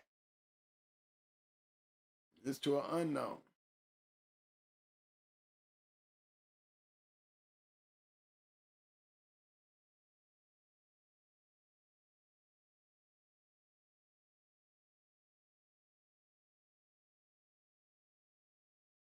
There's Thunder there. The champion Iggy right there.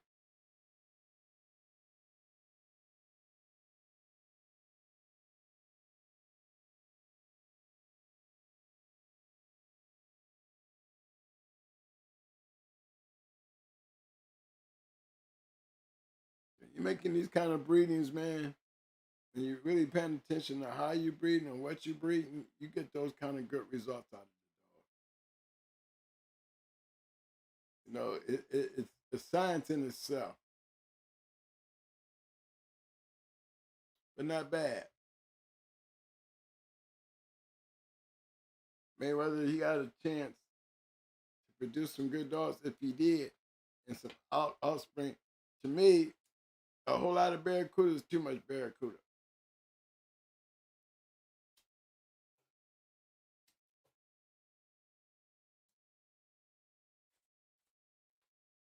If y'all know what I mean.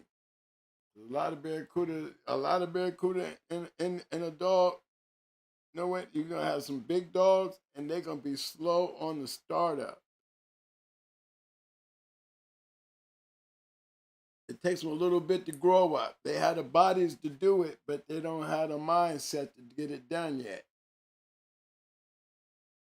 And that experiment with a lot of Barracuda is, you know, as you can see directly off, those moves wasn't, you know, you're not producing. You might be setting yourself up for some great production, but you know, you have to look at the dog himself and the dogs that they produce. You want to stay on that track. You know, you shouldn't be looking for just more than one. And you know, you'll see some of the results in these kind of breedings right down here. Yeah, they're good breedings when you're looking back here. But what good are they moving up, moving forward? See them open gaps down there, you know, I can tell you, these was probably some good dogs, but there's probably some dumb dogs. Too much Barracuda, you get them big dogs, and they be like big, goofy, hound dog looking, and they be young puppies growing up. They be slow on the startup.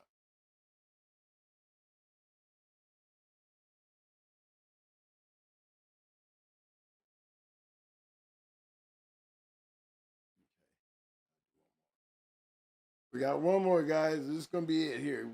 Mike gave me another one. Okay, give it to me.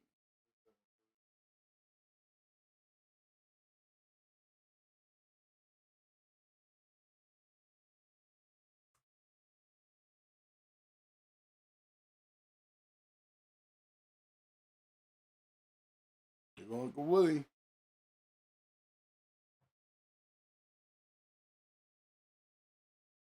All right, Willie. I don't see no confirmation on this one. You know, I'll just make it a crack.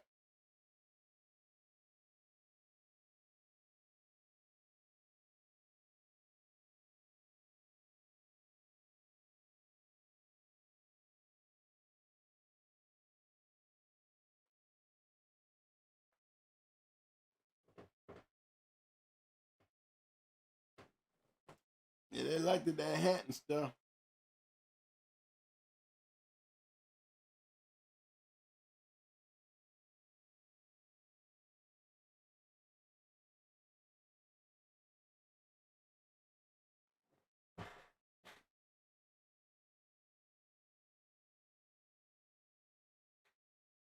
I can see why.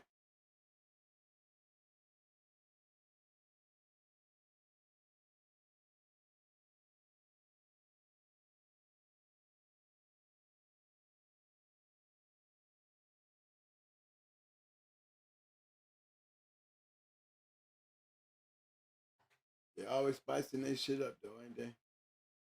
The best.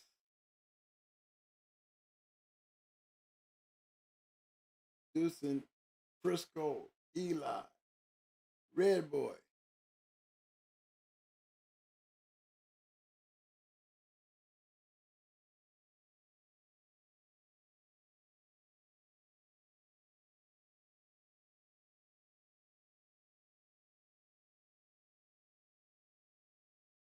Good crosses. Again, them end results. Me, I'm trying to fill in every damn generation that I'm producing. Give me something. I'm already feeling funny after my first generation of a breeding. That breeding better be showing me some type of promise.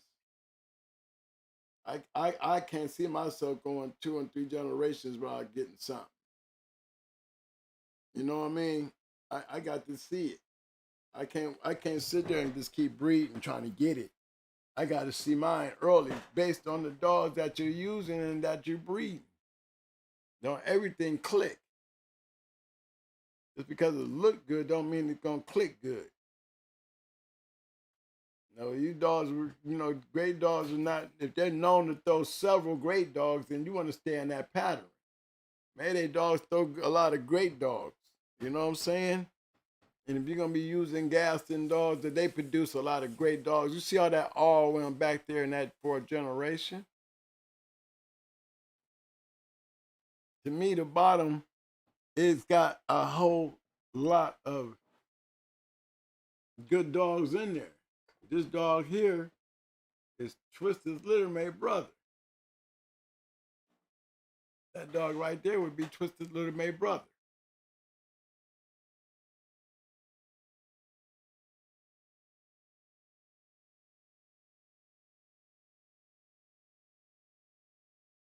And if it was real and true,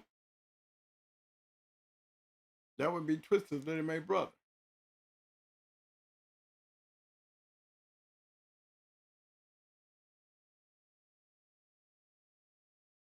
See? They go Peanut, they go Twisted.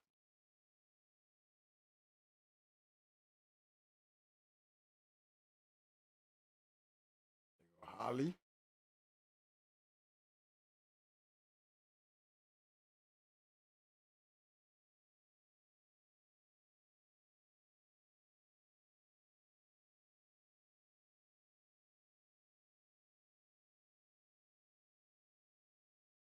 We know he produced.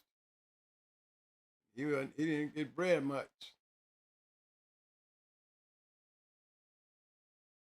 They go Little Lupe, Little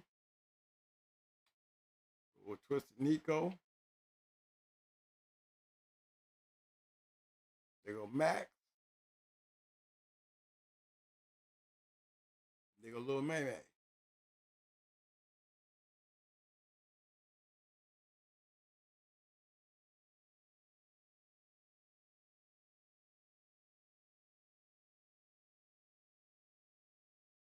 I was just talking about Little Lupe earlier.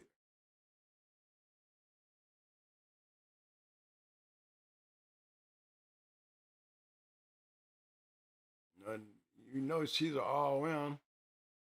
She's a POR.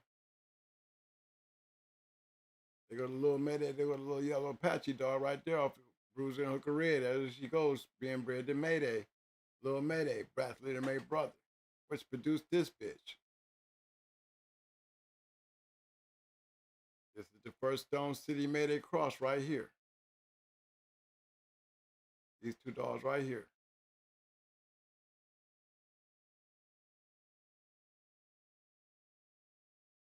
So yeah, we was doing something with that shit.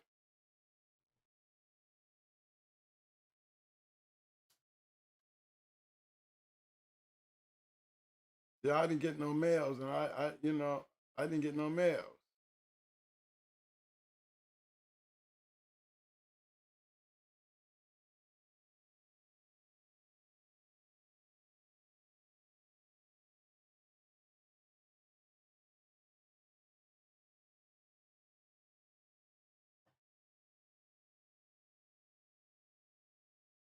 So it wasn't like they wasn't breeding her. You know what I'm saying?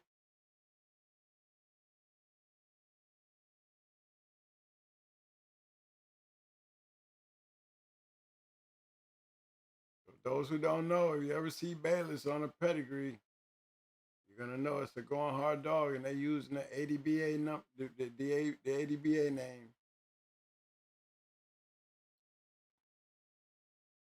They bred it to some pretty good dogs, that's for sure. They bred it a Haunch, Barracuda, and Bear.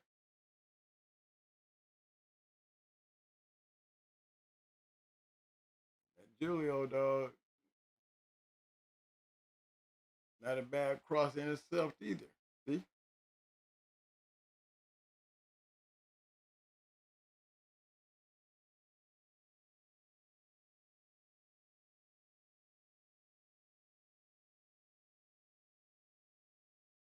Hill Boys too.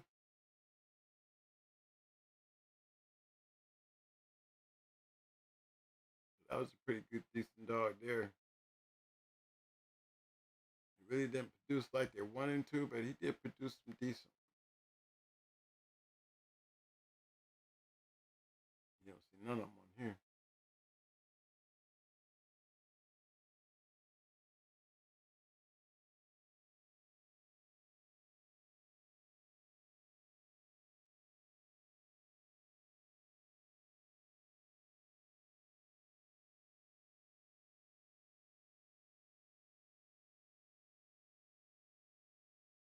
Yeah.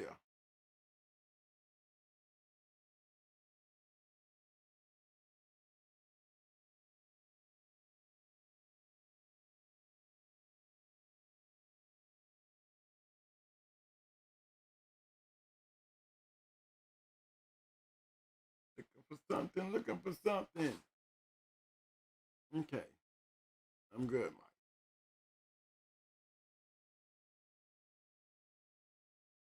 Again, comes down to the point. Got to be able to take these dogs and make it work. 2 years is like asking for 2 generations of some shit to keep me going. Better hurry up and keep me going, then. You know?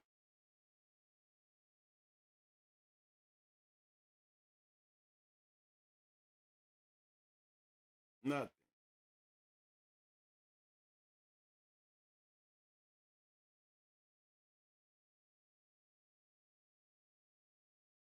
Nope. I tell you, Twister didn't get, he wasn't around long, but he definitely had more puppies than this right here because Dum Dum and them came off of him. You know what I'm saying, man? You don't see Dum Dum and them up there nowhere. Dum Dum and Trina, you don't see him up there.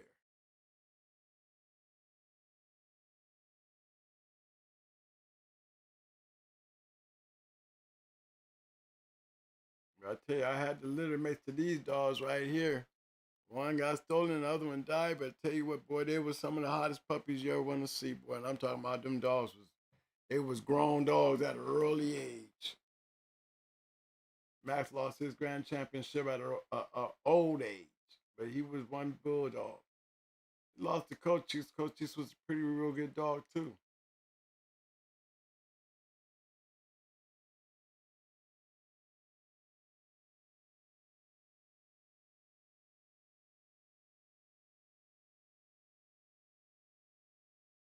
They were one-eyed Willie. Those dogs, they were some pretty good dogs. The ones that I liked the Dum Dum and Trina. I think that was their name.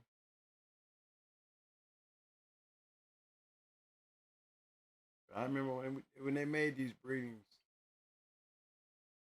I hate to see him go. Twister was Twister could have been a hell of a producer, y'all. I can tell y'all that now. He could produce. One thing I liked about him, they didn't produce curves. They might give you some stupid game dogs, but they didn't produce no curves. You know what I'm saying? Them dogs he did not throw curves.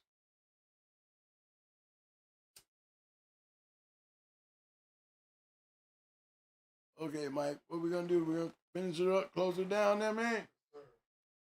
Go ahead and get the holler in and let me talk to the peoples in here. All right, fellas, gonna put an end to that one. You know, again, has a lot of what the deals pedigrees have to do with competition, y'all. Y'all know, right?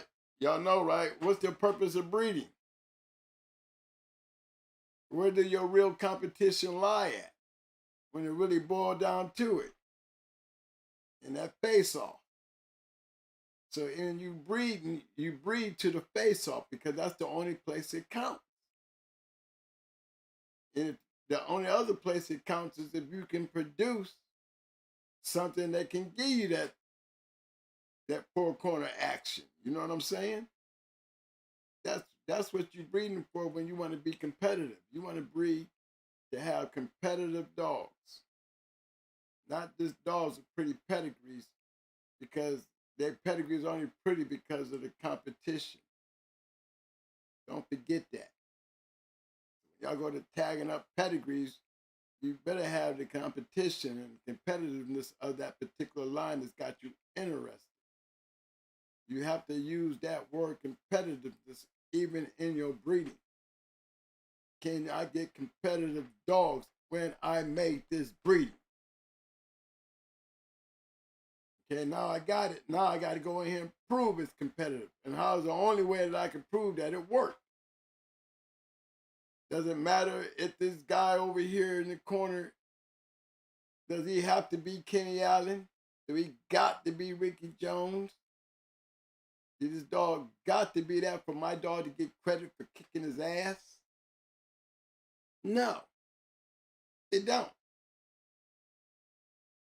If you want to make a champion and you want to make a champion on a slow-mo and not saying that you picked your matches, it was just a situation that you was in, that you was able to win 3 matches, you know, you can't take that glory away from a person who just did it 3 times. That means he had to put his dog in shape 3 times. All the headaches and work that you have to put in to get a dog prepared and prepped. Then you got to have the money to cover, you know, the situation that you put the dog in. But then when it comes down to show and tell, where does show and tell begin? Regardless of who's in those corners. It's still a competition. And you might be able to win it, a good one, and become a champion and feel good about beating 3 dogs. You know, but when we say, well, what 3 dogs did you beat? I like, I'm putting a chop down on you. I'm not putting a chop down on you. I'm just saying, if you keep his head out there, and he's still got a career, you know, you better be careful. Got to be careful, because if we can win 3, you might be able to win 4 with the right knock. So it really boils down to competition. Are you willing to take that 4th shot after become a champion to go into a bigger kennel because, you know, you don't feel like you're getting the recognition that you got, you know, you should have got when you won those 3? Then you might want to shoot for that shark that might run across your path. If you think he's good enough to compete with it, then you shouldn't have no problem calling it in.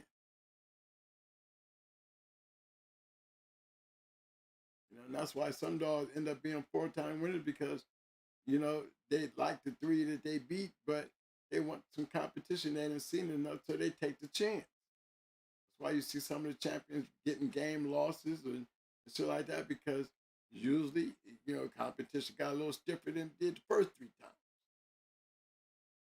So it's all in the competition. You know, you don't rate a kennel in competition unless you're giving them the full bounty of, to be rated a level kennel, you're gonna need more than 1 dog. But when it comes down to the dog, you're gonna need more than 1 fight. You're gonna need more than 1 dog to carry that genetic on. You know, the only way you're gonna get that competitive conversation is you got to produce and put down competitive dogs. like I said, most of those great kennels that we point out with those 90%ers, and I always said it, I don't try to stand on the steps with none of those guys because I don't belong there. Even I, in our line of dogs, had a 90% chance of winning, and that's very high for a line of dogs. And if you go back to those things, like I said, I got a book. Sooner or later, we're gonna release the book. There's nothing but our dogs in it, in the way they were bred. People want me to add more to it, and put the story along with it, but it takes me a lot to do that. I'm trying. That's why you haven't got the book yet. There's I do have a book with all the going hard dogs that went through the years and the hands that they went through. I got the dogs' pedigrees. In the end, I'll probably have somewhere in the book where I'm going to list all the kennels that were able to go out there and win with those dogs and who they were. But for right now, it's based on just the dogs. How many kennels out there? I don't like really just putting their names out there and publishing something, but it's really all about the dogs anyway. They deserve the credit because it's their dog, so they have no problem stepping up and saying, hey, that's my dog. You know what I'm saying? Hear it and read it. If it really meant something to them, they'll see it and they'll speak up and they'll see they weren't forgotten. Okay, money. All right, fellas, we're at that time of the show. I need y'all to help me out here. I need some little bit of help right quick. Before you close it out, do the poll. I'm going to do this poll thing right quick. I'd like to thank everybody who participated in the poll tonight. Yes, we had 170 participants in the poll tonight. The poll question was, does the quality of the competition contribute to the success of the kennel or dog's future plans? We had 95% said yes. We had 5% that said no. Appreciate everybody who took the poll. We know the yes is winning. That's probably about the highest percentage we got in the polls and any poll that we done. Actually, I thought it would be 100% because that's almost a dead. I mean, yeah, that 5%, it's just so low. It's pretty low. I mean, you ain't got but a handful of people that said no. And we did a survey of those 5%ers. 5%ers, you're gonna find a lot of green thumbs in there because they have no idea. They probably didn't even read the question right to even get the right answer. Because our winning competition means everything. Without it, what are you banking on? What are you breeding for? What are you doing? That was my attempt for 100, but it didn't work. His attempt for 100 got him down near there though. That 95 was pretty high. For 170 people, that's pretty good, right? Yeah, I think so. I think anything in the 90s is great. Yeah. It's like winning.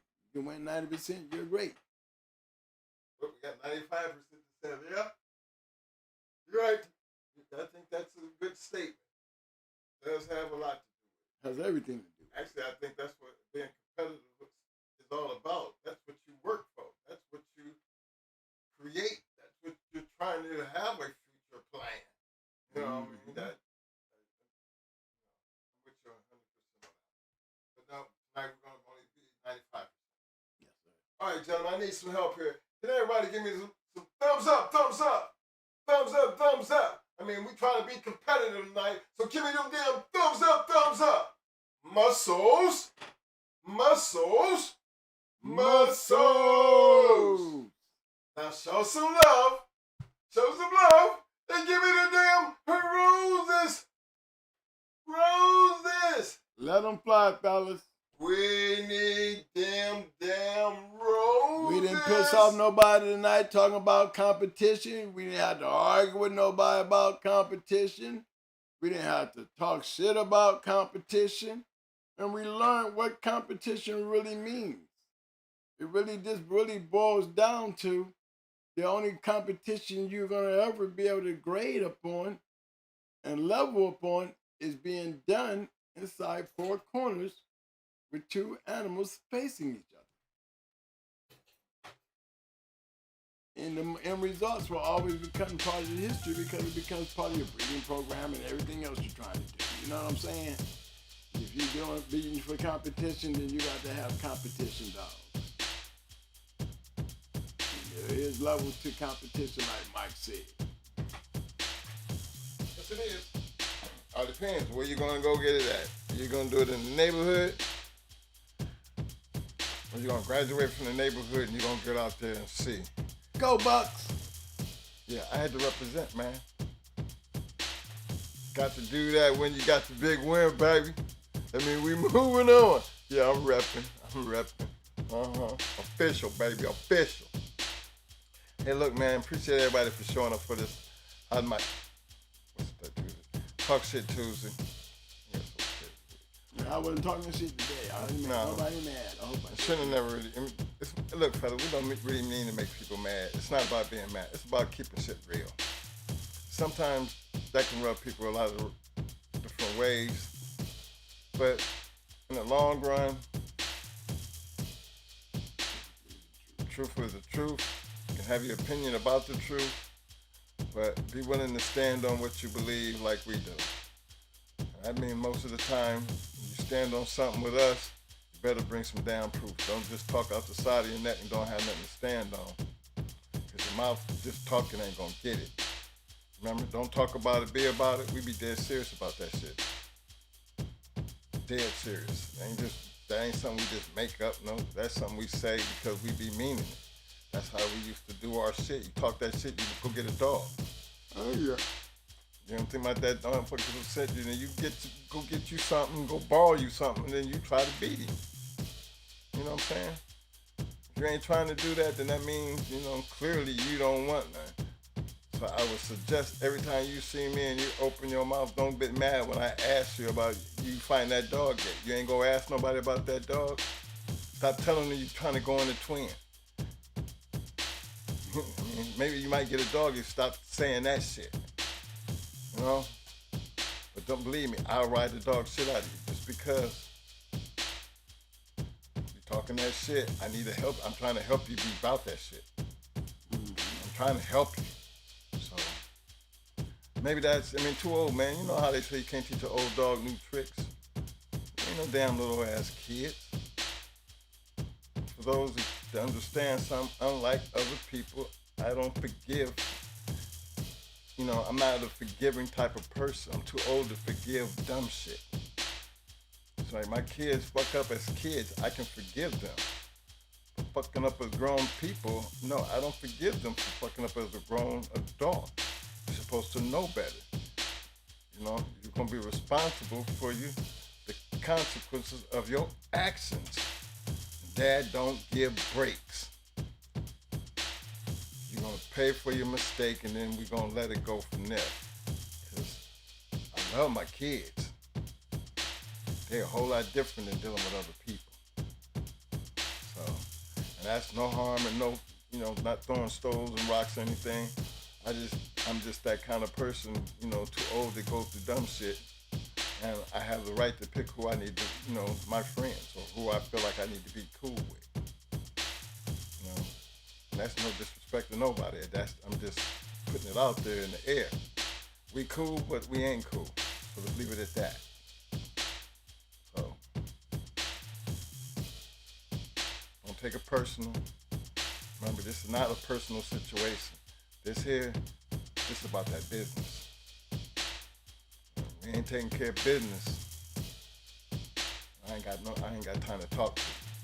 You said your piece, I said my piece, and we're gonna leave it at that. And just wanna take care of that, and then, you know how that is. Get in the box, put the gloves on, get in the box, release the dog, and in the end, all bygones be bygones, and you move on from it.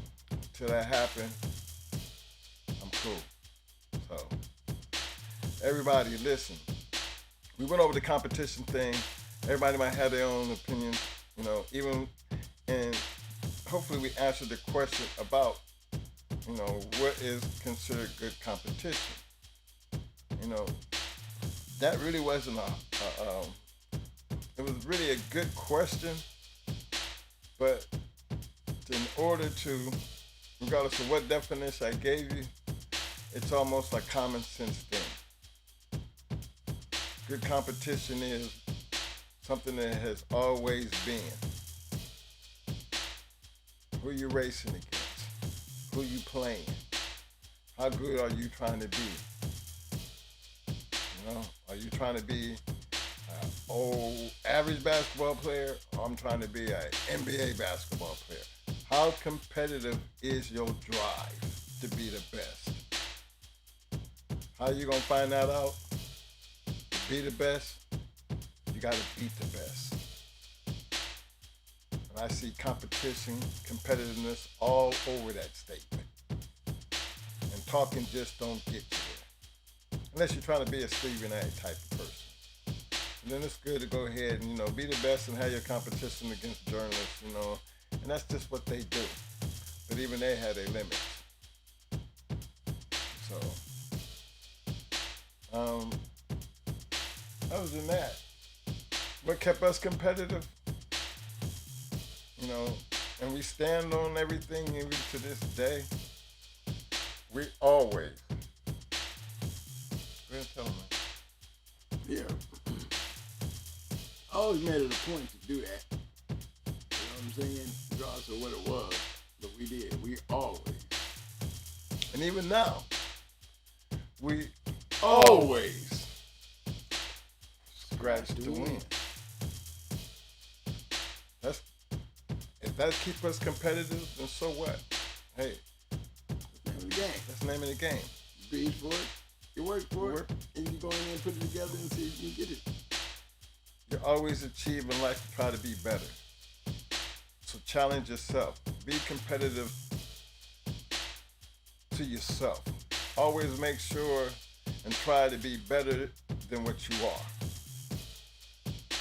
Set your level where you want to go. And if it takes you trying to get up here, then, you know, work your way up. But the last thing you want to do is work your way down to somebody else's level. Make them work and come up to where you at.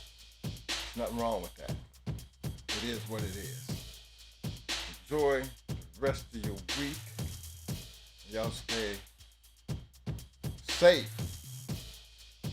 Check on them dogs. Keep everything right. In Detroit, we'll see y'all Sunday. We coming, baby. We coming, baby.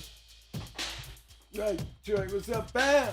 You know we the underdogs, man, so I'm gonna just keep it real. You ain't gonna see me talking no shit. I don't wanna piss nobody on this team off. Nothing like that. I just want y'all to know we got a date. We got a date. We got a date. We gonna be there. Yeah, that ain't talking shit, man. You know, we got a date, man. It's home, baby. Yeah, fellas, y'all have a nice week. See y'all Friday. Yes, sir. Hot Mike Friday, baby. Anybody have any questions from the show, man? We'll save them till Friday, you know, put them together, man, and let me know. Huh? Yeah, put them in the comments if you got any questions, or send them to my email. I will take the time out to talk to you. I always do if you get up with me. In the meanwhile, peace, love, and squeeze that bulldog.